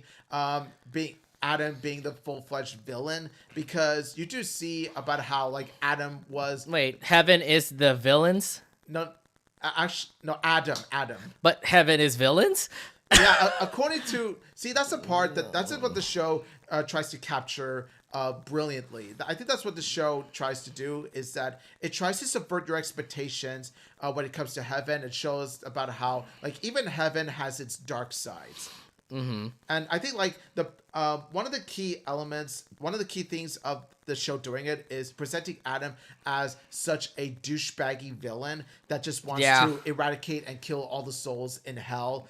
He's supposed to be like the main man for the Heavenly Realm, right? Yeah, and even the backstory shows of how Adam was such a controlling douchebag. It's so weird when you hear the word Adam, because he's supposed to be the first man on Earth. Which, to be fair, oh great, that would remind me of the Bible days that I remember learning. Cool, the Bible lied to me.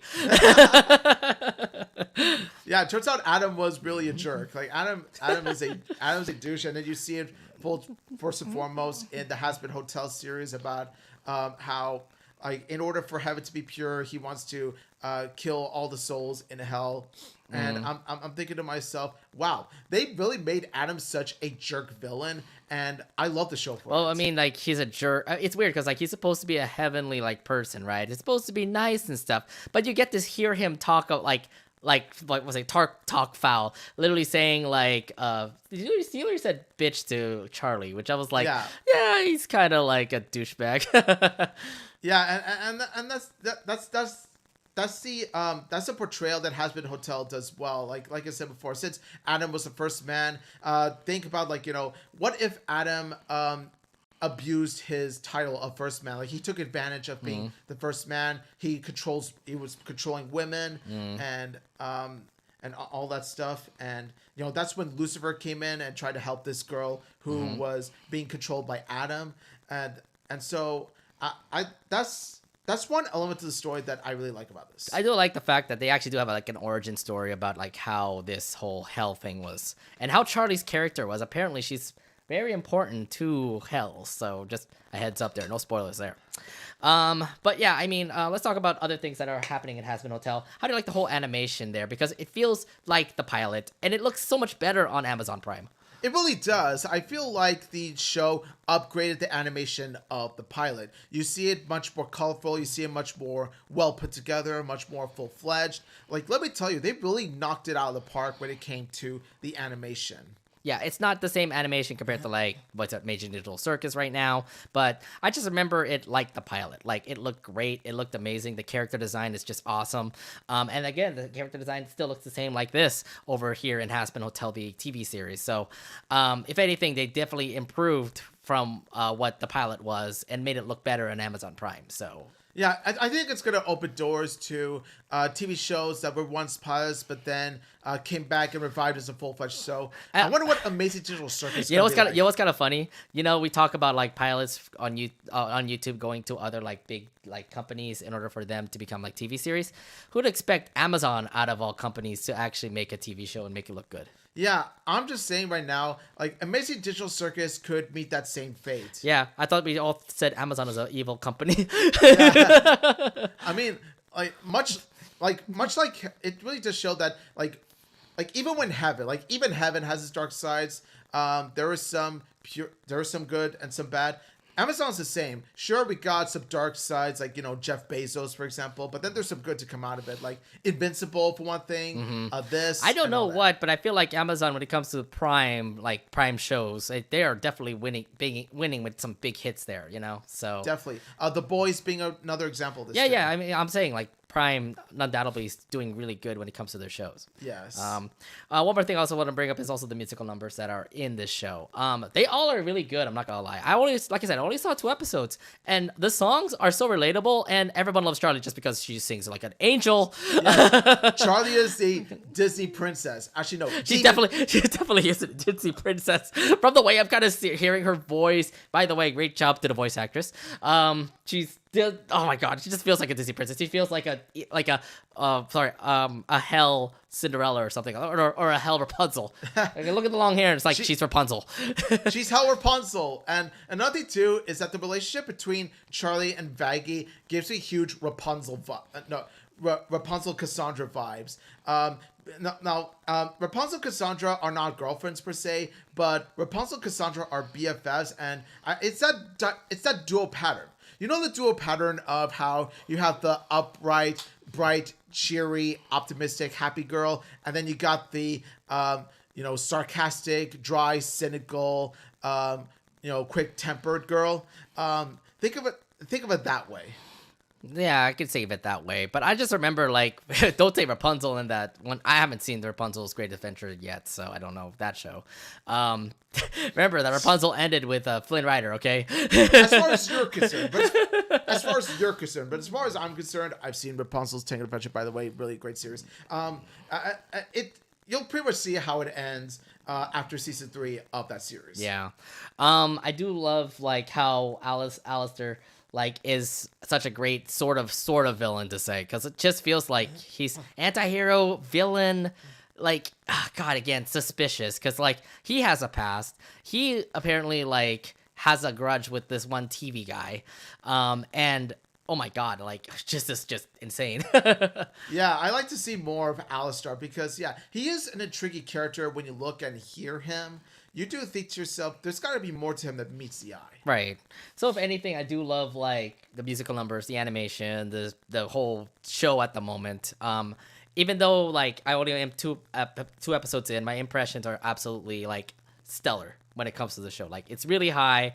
I really want to finish this series. I know it's only 8 episodes long, but oh my god, this is just absolutely like unexpected, because I was a fan of Hazbin Hotel when it came out on YouTube.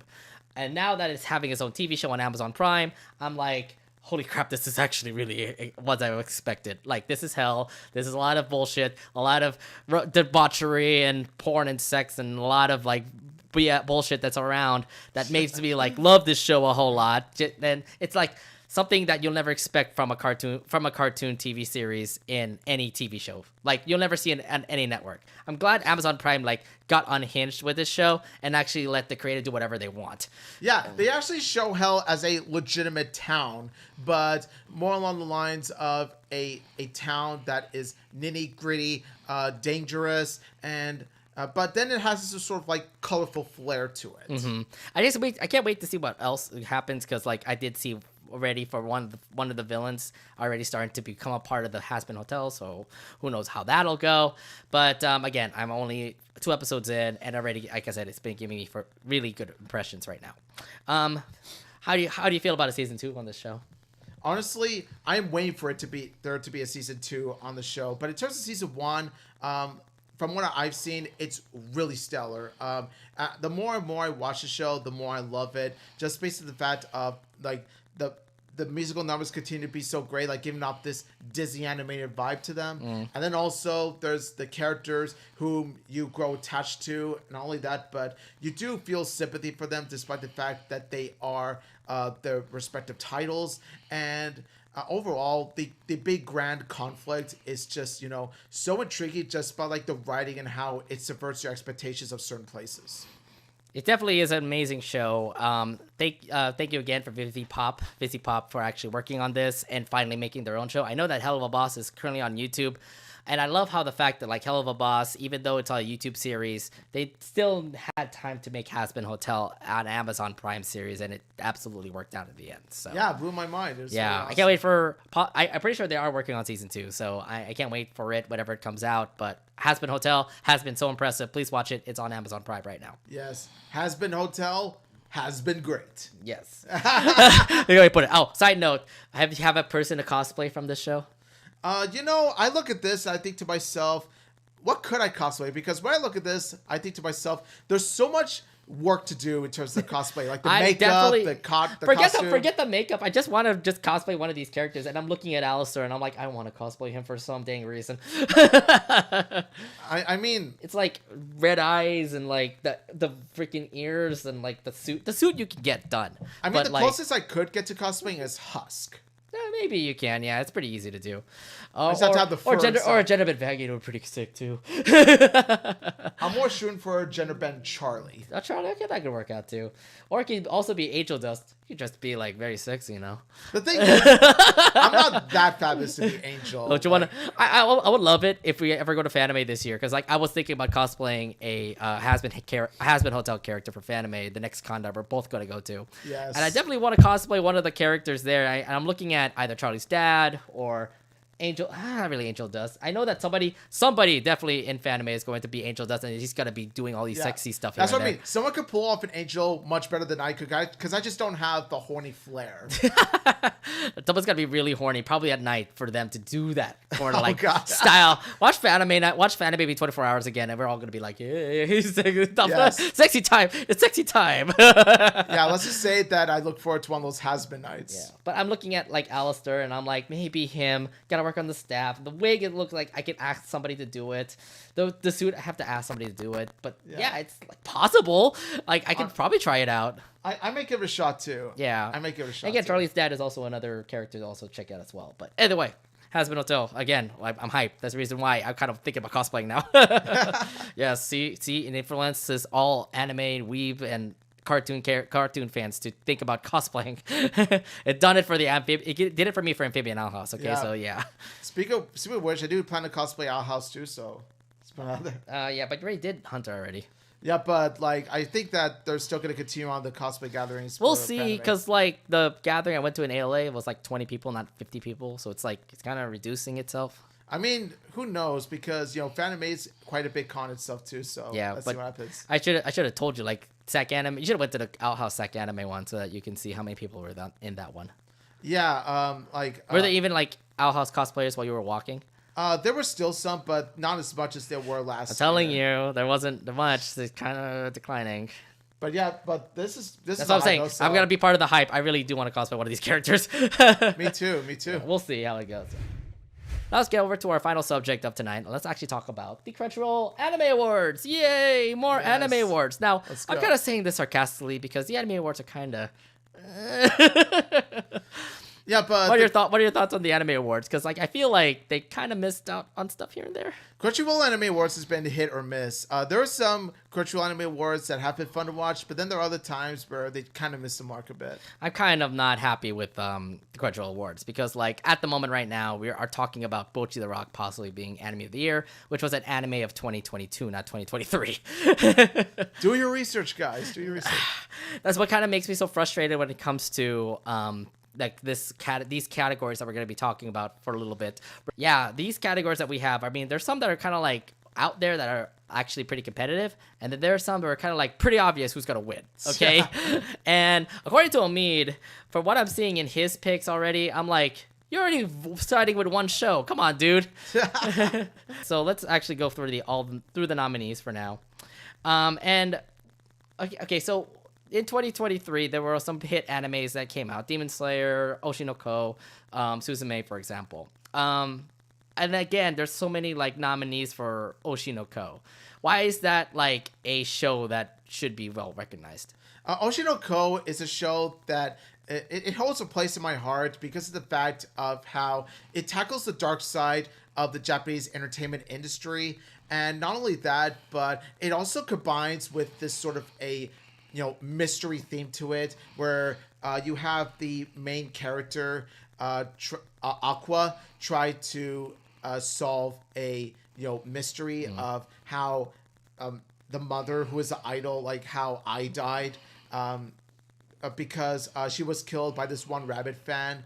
But then the rabbit fan kills himself. But then there's actually like a bigger mystery than that. There's actually more answers to be, there's actually more to it than that. Someone is behind them, and so it's up to Aqua to solve it. And I like that angle that they go with it. Like you have Aqua, who sort of like infiltrates into the school to try to solve the mystery of the murder, and when you combine them all together, and also the fact of how it deals with this commentary about what famous people of all kinds, like actors and idols, have to go through, and how it affects their well-being, it makes for one powerful show.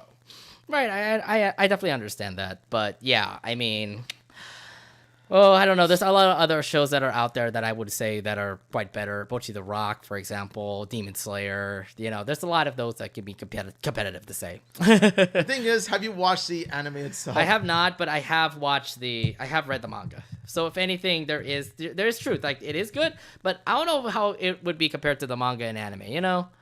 So there's that. Okay, So we do have time to actually do this. So let's go ahead and actually go through each category and actually put out our nominees on who we think we're going to win. So we're going to go through each category like we've done before for the Oscars. And this time around, we're going to go ahead and, pick out our winners like we've done before. And the winner, again, will get a beer when the award show is over. All right, so let's do it. Let's go to the best voice artist performance. You have Abby Trott, who is Nezuko from Demon Slayer. Yes. You have Austin Tittle from A Million Knives from Trigun Stampede.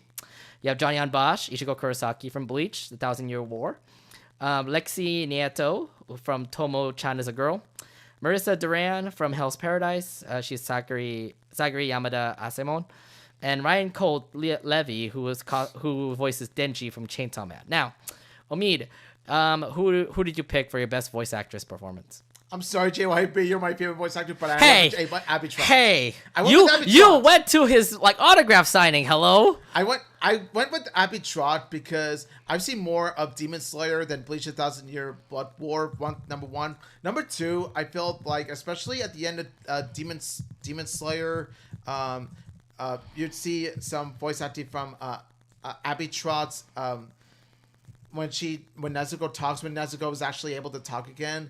Abby Trott, it really does nail down the voice of Nezuko, about how when she talks, she's this precious angel, and it makes it all the more heartbreaking to see her in her demon form, because like she's this sweet, innocent girl who's been transformed into a demon. And so Abby Trott really does capture that innocence of her. You know what? You're betraying Johnny Bosch after that autograph signing, man. Can I get an autograph back? Oh, God. Where's that Code Geass thing? I'm going to take that back. Gonna bring out the Johnny Bosch. And number two, it's JYB as the character, like well-known character, but he's well-known. He grew up. He grew up with you. He's Ichigo Kurosaki, but to me, he's Lelouch first and foremost. Oh my God, no! He's Lelouch first. You can't keep your freaking Code Geass like debauchery out of here, okay? I'm going JYB because he's the well-known voice actor for Ichigo. He's a well-known character. He's done a great job doing the whole Bankai and all those attacks here and there. So I gotta give props out to Johnny Bosch. This is one of these ones. I have to put my bias aside and just go for the more fair. Johnny Bosch, when he watches this podcast, you're going to be so angry. Oh, he's gonna be so angry at you. All right, now it's time for best voice actress in the Japanese side. You have Atsumi Tanezi as Anya Forger from Spy Family. You have Kikunosuke Toya as Denji from Chainsaw Man. Mayumi Tanaka as Monkey D. Luffy from One Piece. Yoshino Aoyama as Bocchi from Bocchi the Rock. Yuki Kaiji as Eren Yeager for Attack on Titan. And Yuichi Nakamura as Satoru Gojo from Jujutsu Kaisen. All right, Omid, what was your pick for best voice actors in the Japanese side? Denji. Really? So why him more than the others? Because Denji, like when you listen to his voice acting work as Denji, he really does capture this. He does a good job at portraying this kid who is a troubled kid who went through so much, and then he gets taken in by Makima, and so he ends up working for her, but he's doing it for his own ambitions. Denji comes off. That's what I like about Denji as a character. He's this breath of fresh air because he's a shonen protagonist who it doesn't really portray as the noble protagonist type, but more so rather he's more of the anti-hero type who is pretty much doing what he's doing to survive and because and for his own needs as well. And so I think Denji, like, he comes off as a different kind of shonen character, and I feel like his voice acting performance as a character, there were some notable scenes in which he really does nail Denji very well. I'm going to go straight forward. I don't know who to pick on this one because all of them are actually really good. I can actually pick Monkey D. Luffy because she did a really good job voicing Luffy. I could pick Anya because Anya's here, by the way. Oh, no. She wants to kill me now, doesn't she? Maybe, yeah, because you didn't pick her. Hello.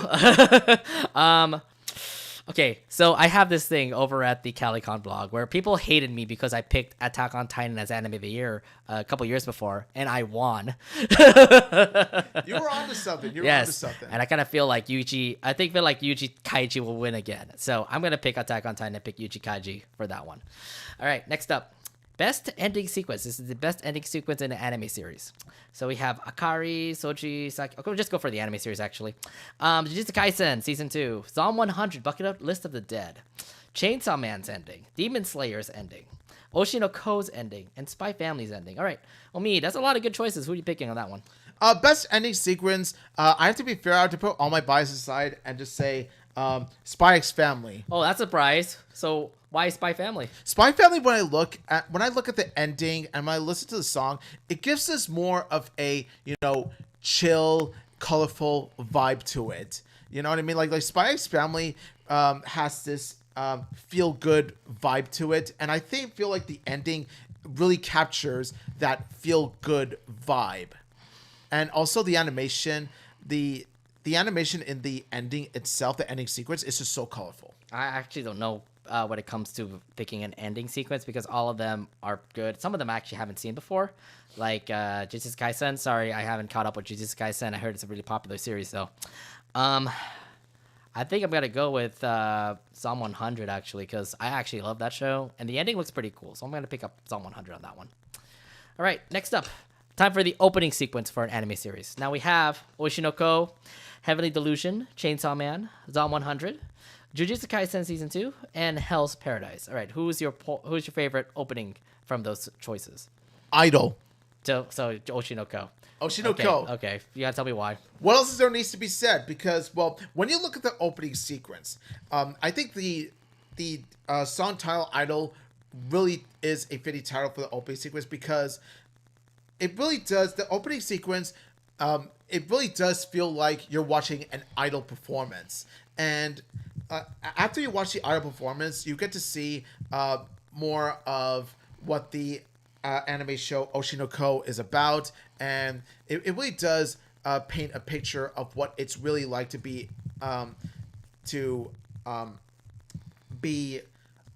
reincarnated into these idol kids. And so like the best opening sequence is so colorful, so powerful, and it really does make you feel like you're in an idol show as well. Oh god, I do love Chainsaw Man. I love that song, to be fair. But I actually do. Well, I actually would pick Idol, to be fair. So I'm gonna go with Oshinoko on that as well.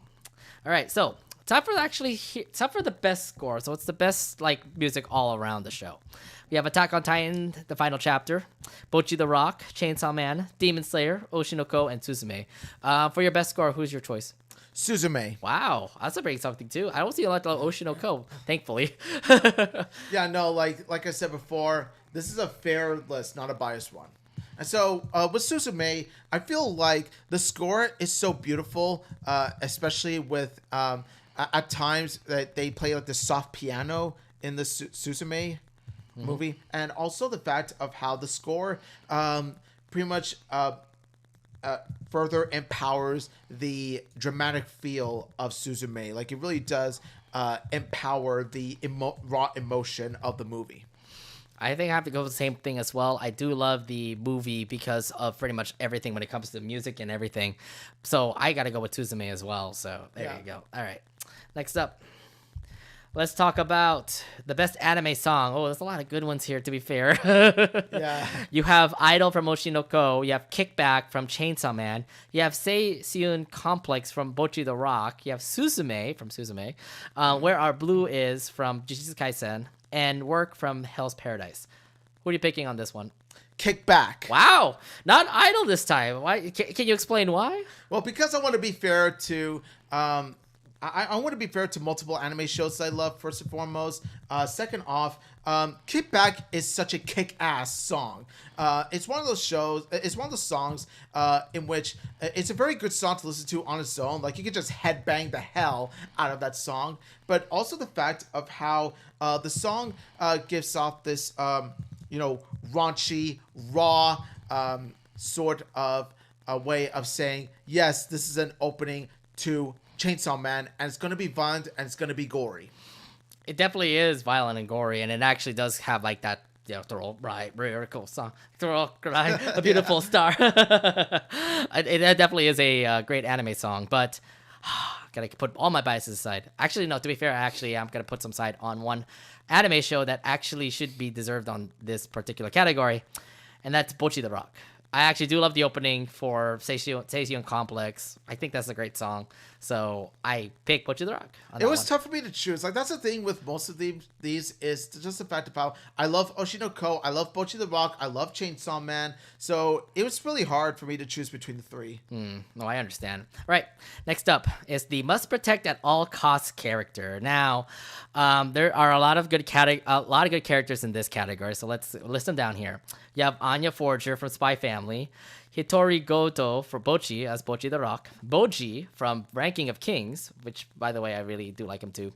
Miri Unosaka from Buddy Daddies, Pochita, our little chainsaw pet from Chainsaw Man, and Soletta Mercury from Mobile Suit Gundam with the Witch from Mercury. So, who are you picking from this particular cast?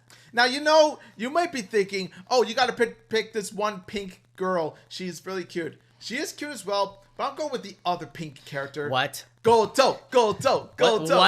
What did you say? Also, Anya is staring at me and she wants to kill me right now. Yes, she's staring at you right now. I'm sorry. Go in the side. What's she saying right now? You make her sad now. Hey, I'm saying I protect you, but I also protect Goto. Why can't I protect you both? No, you have to protect her at all costs. Forget Bocchi. Bocchi can be able to handle herself, okay? Oh, She's old enough to handle herself. She's just a kid. No, but here's the thing. The thing with Goto is that, like, her anxiety is what makes her precious. Like, she feels that anxiety. She feels that anxious feeling of, interacting with others, joining the band, and all that kind of stuff. And you do see what she's going through, and you just want to give her a big hug. So, come on. Give Goto a hug. Yeah, I don't think she likes you anymore after this. Yeah, we have an Anya here, and yet you end up, not picking her. If it makes you feel any better, I'm going to buy your video game. Does that make you feel any better? You're going to buy her video game from the Switch? Is that what's going to happen? PS5 specifically. Okay, it doesn't matter, but yeah, Anya. I'm picking Anya. Come on, she's still the most precious character of all time. She did win last year, and I think she's going to win again this year. Well, yeah, you're kind of holding her, so it is obvious that you didn't think of her as precious, yeah. Anya's angry at you now. I don't know. She doesn't look happy. She looks kind of happy. She's oh my god! Did you just? No, she's angry. She's angry at you for sure because you didn't pick her for must protect at all characters. Hello, must protect her at all costs. You definitely have to protect her at all costs. Come on, she's a precious baby. Oh my god. All right, forget that. Next up, best supporting character. We have Arataka from Mob Psycho 100, Hanji Zoe from Attack on Titan. You have Kana Arima from Ochinoko, Power from Chainsaw Man, Satoru Gojo from Jujutsu Kaisen, and Suguru Geto from Jujutsu Kaisen. Now, there's two Jujutsu Kaisen characters, but to be fair, I don't know Jujutsu Kaisen, so I'm not going to pick any of them. But then, Omid, who are you picking for your best supporting character? Kana Arima, who is my favorite character from Oshinoko. Wow. Okay, so now I'm seeing the whole trend here of Oshinoko stuff now. Yeah. Why her? I kind of have to pick the best character because she has, to me, she has like aside from the twins, she has the best backstory out of all the Oshinoko characters who, like I said, aren't from Ice family. Because of the fact of how, she was isolated as a kid because, well, like she thinks that she was too busy on her acting. She thinks she's high and mighty and all that stuff. And then as she grew on later on, she grew up like to pursue her acting career alone.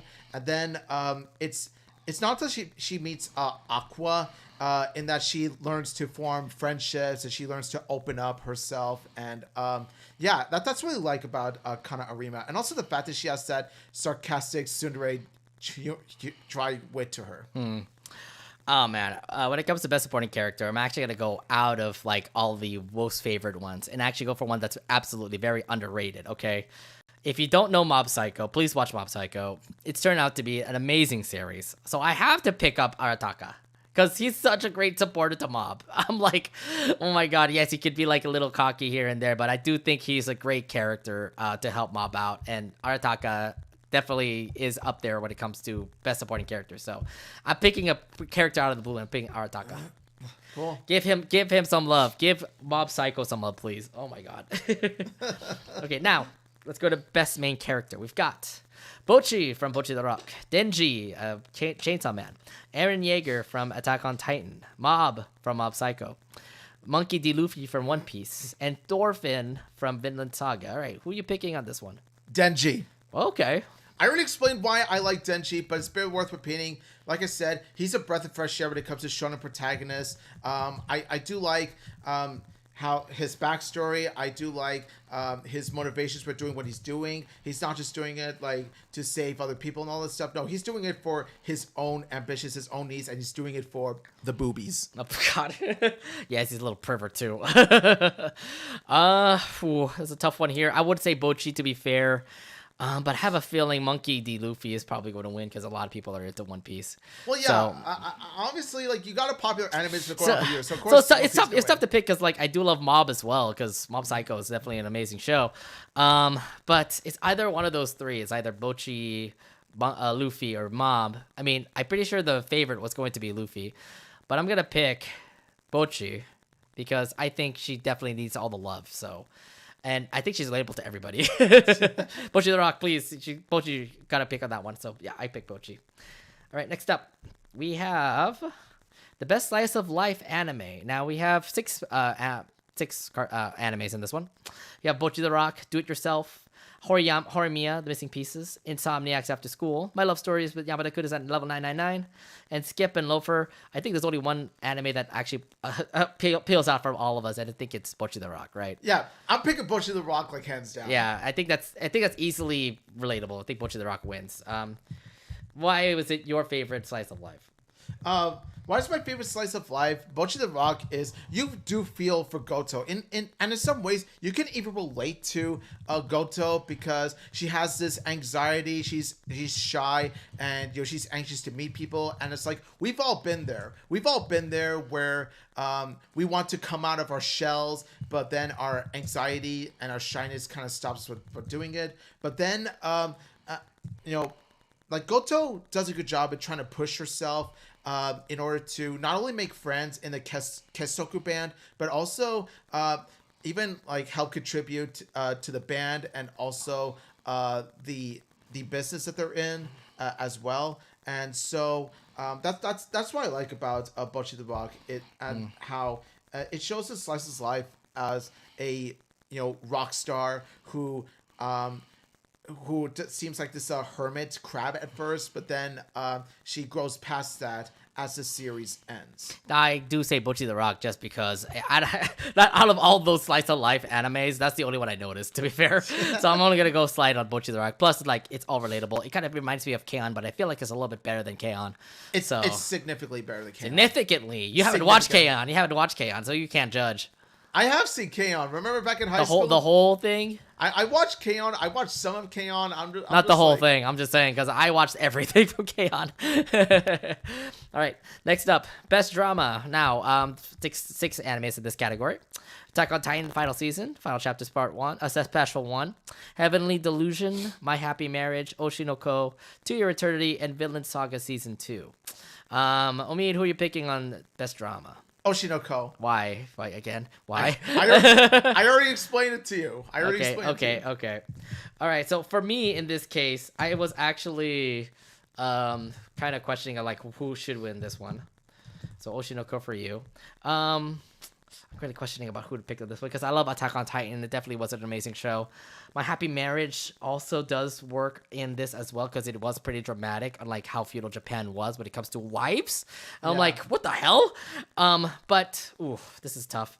I actually might have to side on Oshinoko on this one because it did have the drama side to it. Yes. But yeah, best drama goes to Oshinoko in this one. All right. We have best fantasy. Now, 6 animes in this fantasy category. We have Demon Slayer, Hell's Paradise, Mashle, Mushoku Tensei, Ranking of Kings, and Ancient Magnus Bride season 2. Who's your favorite on this one? Demon Slayer. Demon Slayer. Okay. Is it just because it's like Demon Slayer is the only one that appeals to you? Demon Slayer is the one that appeals to me the most. I've seen Ranking of Kings, and while I do like that show, Demon Slayer, there's just something about that fantasy, and especially that world building in that series that just hooks me the most. Okay, so you picked Demon Slayer on that one. For me, I would have to go for... Oh man, there's a good one. Mushoku Tensei, I didn't really like that one. Hell's Paradise, I heard a lot of people love that anime. But I think I gotta go the same way. I'm gonna go Demon Slayer too. Because, like, that's the only thing that I know is Demon Slayer. All right, next up. Best Action. There are 6 animes in this category. First off, Attack on Titan, final season, final chapter, special 1. Bleach 1,000 Year War, Chainsaw Man, Demon Slayer, Jujutsu Kaisen, and One Piece. There's a lot of good action anime out of this one. I mean, what's your favorite? Best action for me would be Demon Slayer. Okay. Because I like the fact of how, especially in the fighting scenes, about how the fight scenes are very well choreographed. They're very well animated, and especially with the fire and the waves and the wind, like they are very well detailed. They're very well fluent into the animation. They're very fluently well handled. Okay. Hold on, let me sec. And plus, there's so much emphasis and backstory in these action scenes as well. Okay. For me, in my case here, there's a lot, like I said, there's a lot of good animes for comes to best action. I wouldn't say Demon Slayer being best action though, because there's a lot of other animes that actually would be in that category for best action. And I have to say, okay, I would go One Piece on this one. Okay, because like everything in that show is just absolutely great. I haven't caught up, but to be fair, One Piece show is just awesome. I haven't caught up either. I'm in the Alabasta. They're over 1,000 episodes. I'm not gonna lie, but I mean, One Piece is just absolutely great when it comes to their action stuff. So I have to say best action for One Piece. All right, next is best comedy. Oh, there's a lot of good ones in this one. Got Bocchi the Rock, Buddy Daddies, Mashle, Spy Family, Urusei Yatsura, and Zom 100. So, what do you think for best comedy? Bocchi the Rock. Okay. Because of the fact of how between the friendship of these girls, there's a lot of comedic humor to it. Okay. Anything else besides that, or that's that all? There's also the fact of how there's many of these random moments that do pop up, which they do appear to be legitimately hilarious, especially with Goto trying to interact with the best friends. And also the friends themselves have their own quirks, their own personality, their charm. That really does make for good comedy. I think for me, in this case, I would go for... Okay, I love Spy Family. Spy Family is like a great comedy. I don't know if it would go for... I mean, maybe it would go for best comedy just because it was really good. But Mashle is also really funny. I'm not gonna lie. It's actually really a funny anime itself. Okay, I'm gonna side on Spy Family on this one, so that's my choice for best comedy. So Spy Family. Next up, we have best romance. We have Horimiya, The Missing Pieces, Insomniacs After School, My Happy Marriage, My Love Story with Yamada Kuda's Level 999, Skip and Loafer, and Tomo-chan's a Girl. All right, what's your best chance for best romance? My Happy Marriage. Okay. The Netflix series. Okay, you can explain. Because of the fact of how it may appear to be your Cinderella story on paper with its summary, but then when you look at the show, when you really watch this series as a whole, you do find that the relationship grows and grows to be more real and more organic than that. Mio and Kyoka Kudo do learn from one another, and they learn to grow from one another, and Kudo does help elevate Mio's self-confidence in herself, and Mio does help Kudo pretty much learn to come out of like this coldish personality that he has displayed like in the beginning. And so I do feel that like My Happy Marriage, Mio and Kudo do have that chemistry. Got it. And I think for me as well, I would go for My Happy Marriage. I looked at the series and it looked pretty interesting. The fact that feudal Japan acts like this, and I'm like, wow. But when it comes to the romance between like the person and the wife, definitely feels kind of nice. So I would go for My Happy Marriage. Best art direction: Chainsaw Man, Demon Slayer, Hell's Paradise, Jujutsu Kaisen, Oshinoko, and Zom 100. What's your choice for best art direction? Oshinoko, because of the fact of how the characters, they look so sparkly, they look so clear, so crisp, and the stars in their eyes resemble of how they are the kids of this big idol figure, which is I. You do see that the star in their eye resembles them being stars. Okay, but for me though, when it comes to art direction, you can just see like how great Demon Slayer has been. I gotta go with Demon Slayer because it looked great. I think when it comes to best animation, though we'll talk later, would also win that as well. So Demon Slayer, I'm picking that one. That would be a close second. That'd be a close second. Best cinematography: Attack on Titan, Chainsaw Man, Demon Slayer, Heavenly Delusion, Jujutsu Kaisen, and Vinland Saga. For cinematography, who is your choice on that one? Demon Slayer. Okay. Because Demon Slayer, like I said, especially how they capture the mood, the atmosphere of the Demon Slayer universe, and about how, especially during the fight scenes, there's so much emphasis, so much development, and so much detail given in the fight scenes, especially with the Demon Slayers and their swords, rather it be the wave sword by Tanjiro, like the wave, the water coming out of the sword, or the fiery sword in which Tanjiro learns to use later on. And also Rengoku does it too. Oh, and also Zenitsu's lightning striking sword. Your boy Zenitsu. But here's the thing, that we're talking about the Swordsmith arc era, and Zenitsu wasn't a part of it. Yeah, that's kind of the thing. So, the Mist Swordsman. Oh, him, yeah. If anything. Like, they even captured the mist right. very well. All right, I'm going to put it up here. I'm going to go Attack on Titan on this one for best cinematography, so that's my choice when it comes to that. All right, best director: Yuichiro Hayashi from Attack on Titan, Keiichiro Saito from Bocchi the Rock, Ryu Nakamura from Chainsaw Man, Hirotaka Mori from Heavenly Delusion, Shota Zono from Jujutsu Kaisen, or Daisuke Hiramaki from Oshinoko. All right, who are you picking on this one? Oshinoko? Best director, Bocchi the Rock. Wow. Oh, that's surprising for me. Why Bocchi the Rock this time?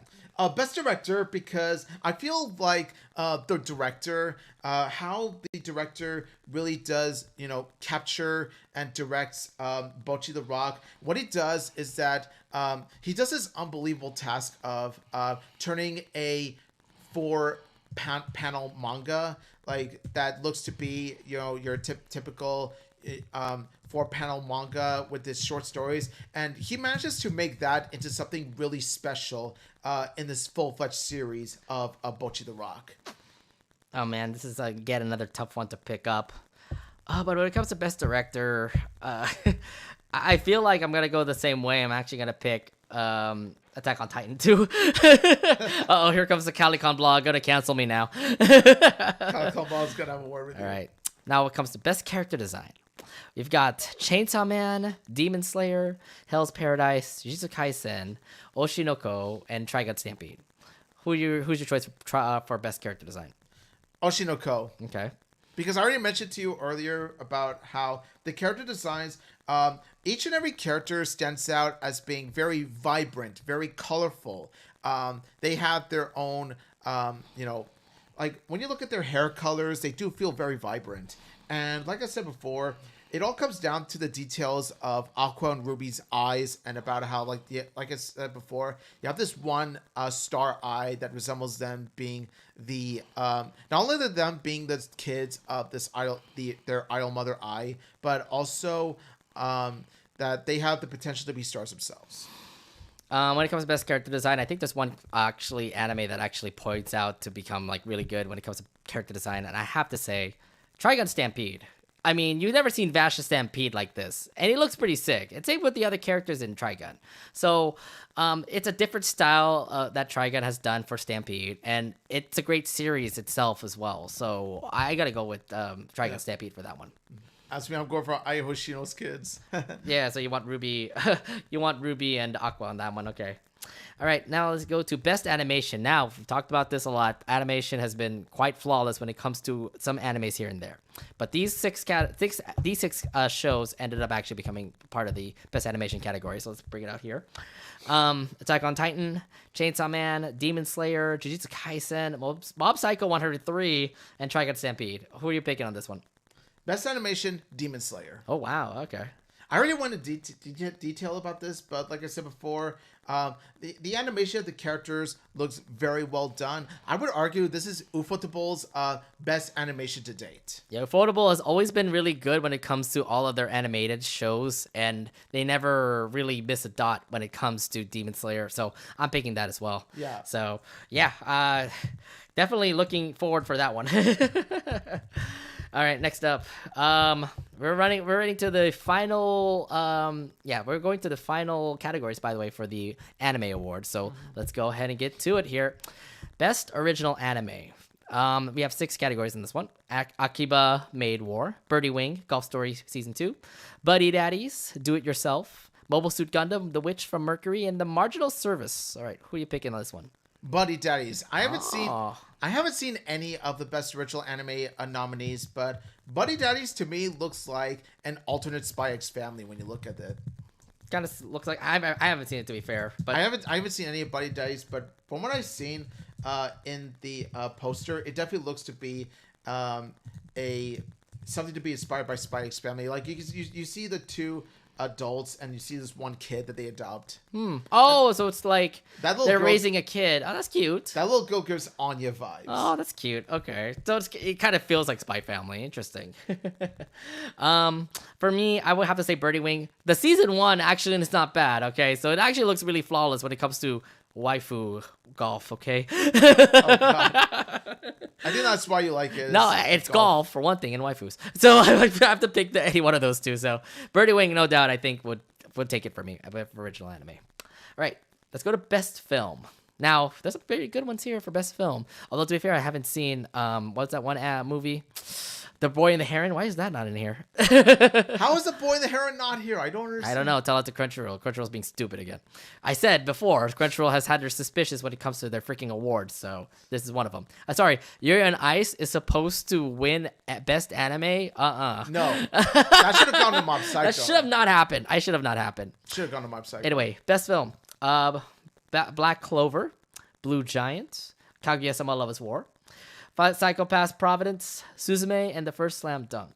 Now, my roommate will say First Slam Dunk, but we already know who's going to win the best film to me. Suzume. Yeah, I think Suzume too.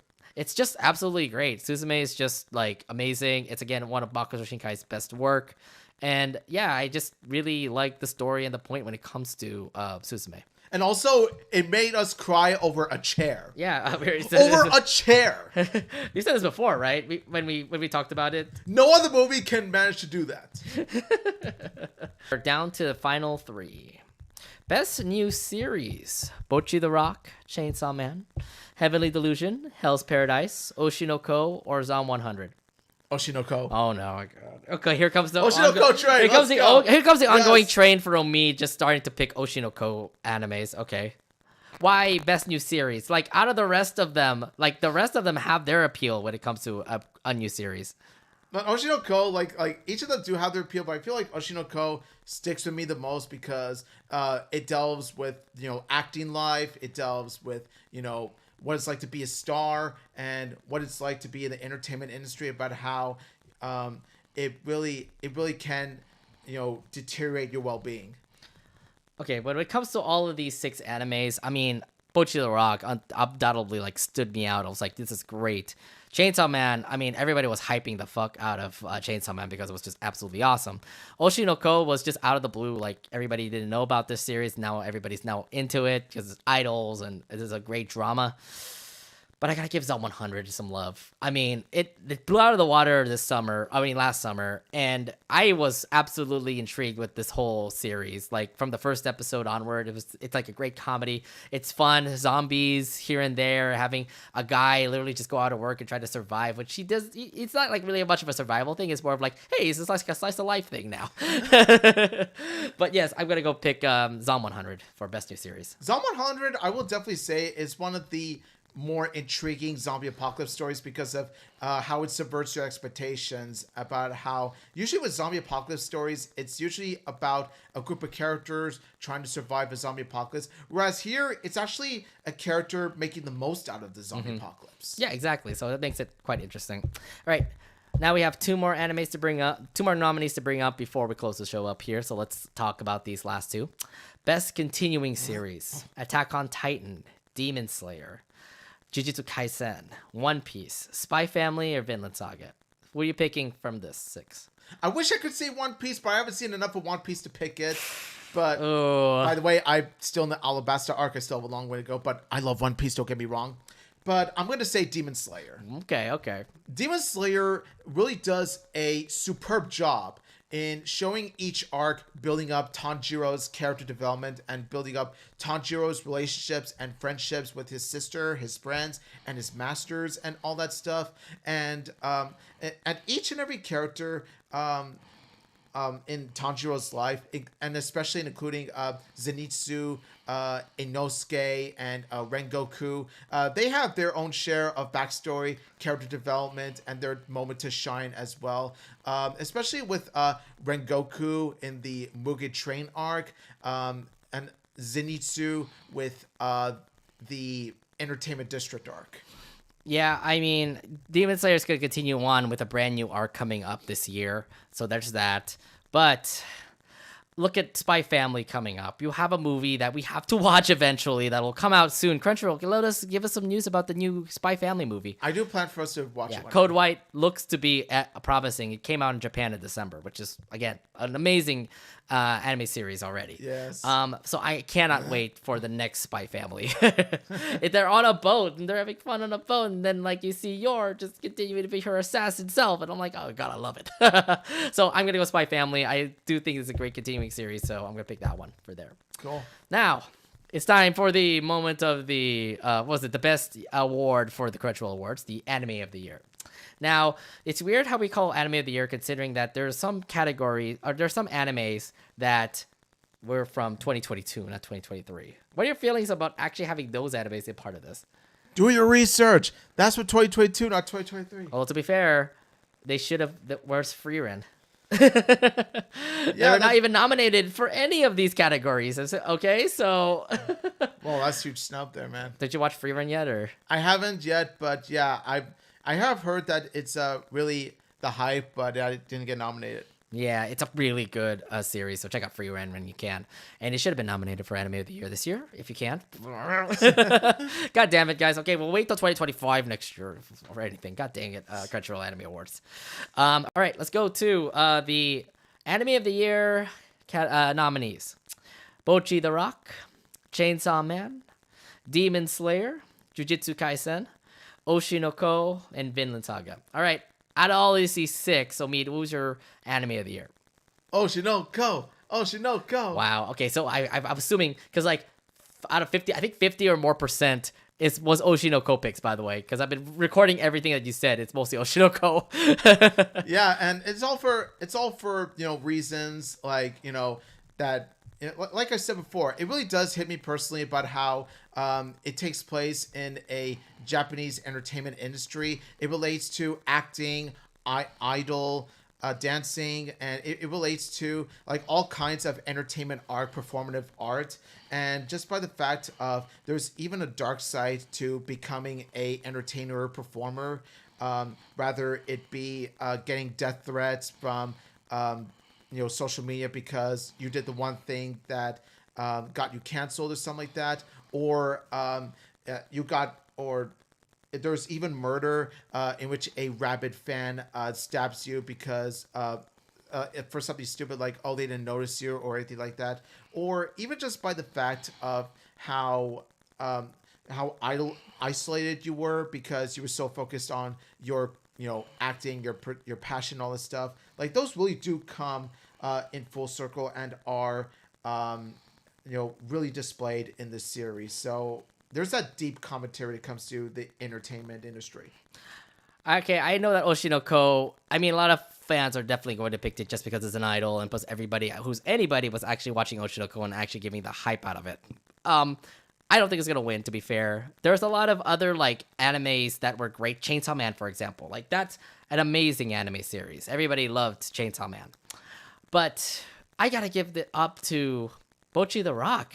I mean, I love that series. I kind of related to me because, like, I was also an anxious person, like, growing up. And the fact that, like, if you live through Bocchi's shoes, it's like, oh, just a hiding person in a closet doing music on YouTube. She gets known by a band, and now she's performing with this band, but at the same time, she's also pretty shy. Yeah. She can't really, like, manage here and there. And then, out of all the places, like, Bocchi the Rock ended up becoming such a great, like, hip thing for everybody who's like in a convention, because like they cosplay the characters, they cosplay the band. Like it was just awesome watching Bocchi the Rock. Kind of reminds me of K-On!, but it feels like it's so much better because it's so relatable compared to K-On!, which is just more moe, cutesy stuff here and there. I do say, like, Bocchi the Rock definitely deserves, like, its honor. I don't know why it didn't get nominated last year, because Crunchyroll's being stupid. They should have deserved 2023's Anime Award, but I guess we're just pushing it to this year now. So I have to say, Bocchi the Rock, I still remember in my head. It's still, like, rent-free. It's just amazing of a show, and Bocchi the Rock definitely deserves the Anime of the Year. Oshinoko, for me, it's also the fact of how I used to do a lot of acting in my life, like performing arts, so that's also another factor into my pick. So, again, out of all these nominees, do you feel like all of the nominees did deserve their places? I honestly feel that, yeah, they did. Each and every single one of them, especially Oshinoko, Bocchi the Rock, Chainsaw Man, and Zom 100, especially being my favorite anime shows. Oh, and also Demon Slayer Swordsmith Village arc. Like, all of them stand out to me with their own pros, their own elements that make them such iconic anime to watch. Each and every one of them stand out. Each and every one of them deserve some particular categories that they were nominated for. I see. Yeah, I just feel like everyone else deserves it, but again, I feel like there's some animes from this fall season in 2023 that should be able to be nominated to be in 2024. Again, Frieren needs to be at least in some of these categories. Attack on Titan has been nominated way too much. Is it really that good of an anime series? That's a big problem, because it did win Anime of the Year a couple years ago. But did it deserve it? That's the big issue. Again, a lot of things happening here and there where we get to see a lot of Demon Slayer picks. You get to see a lot of, like, there's some like animes that needed, like, some bigger help. Like Oshinoko got nominated a lot to me. That's why I was like, it needed to at least have some freedom. It can't just be all Oshinoko. There has to be a couple of, like, variety here and there. So that's why I wanted to switch it up. It didn't pick all, like, Bocchi, all Attack on Titan, all Demon Slayer, or anything like that. So you feel it was lopsided? I feel it's very lopsided. Again, Crunchyroll Awards, you're not really looking into, like, what everybody's looking into. I say, like, they could do some more things to at least have some, like, anime spread out in their categories. This is why I kind of don't like it, but this is what we're going to go for, I guess. Yeah. Yeah, it's just not great. So if you're watching right now, the voting poll has been closed for the Anime Awards. So if you haven't voted yet, very sorry about that. Your vote will not count. So now it's all up to the judges, all up to us, who pretty much voted for the Anime Awards, to pretty much give you the results. That'll be coming out on March 2nd, live from Tokyo. Will you be waking up at 3 a.m. to watch this? Nope, I'll be sleeping. Shut up. I did it last year. I'll be sleeping like a baby. Okay, you can do that. I woke up from 3 a.m. all the way to 6 a.m. to watch the Crunchyroll Anime Awards, which to be fair was at Saturday night. So I can watch the recording version of it. You can watch the recording version of it. I was just there live. I was like, shit, I might as well just watch it all now. What about this? Like we do like a late night live stream of Will it. you be awake till like 5 in the morning? That's the issue. Probably not. You're probably gonna be knocked out on a live stream. Yes, so voting has been closed. The animes we already gave you guys all the animated categories, who they are. When we put out the recorded version of our episode, you can comment down who you think would win the anime award here and there. We already picked up our categories. We already picked up our nominees. Or who do you think we're going to win? So to say the least, we can't wait for March 2nd to see who wins. And again, we'll have a beer ready for the winner here. Yeah, you're going to see who's going to be Don't tell me it'll be a lot of Oshinoko. Oh, that's so dumb. In which case... That's for you. Okay, for you. You're gonna have fun. You're gonna have fun with that beer. Anyways, yes, again, Anime Awards live in Tokyo, March 2nd. You can be able to watch it live on YouTube on the Crunchyroll website. So check it out there. Again, I don't know if I'll be up at like 2 a.m. to watch it, but who knows? I did it last year. I can do it again. Could he?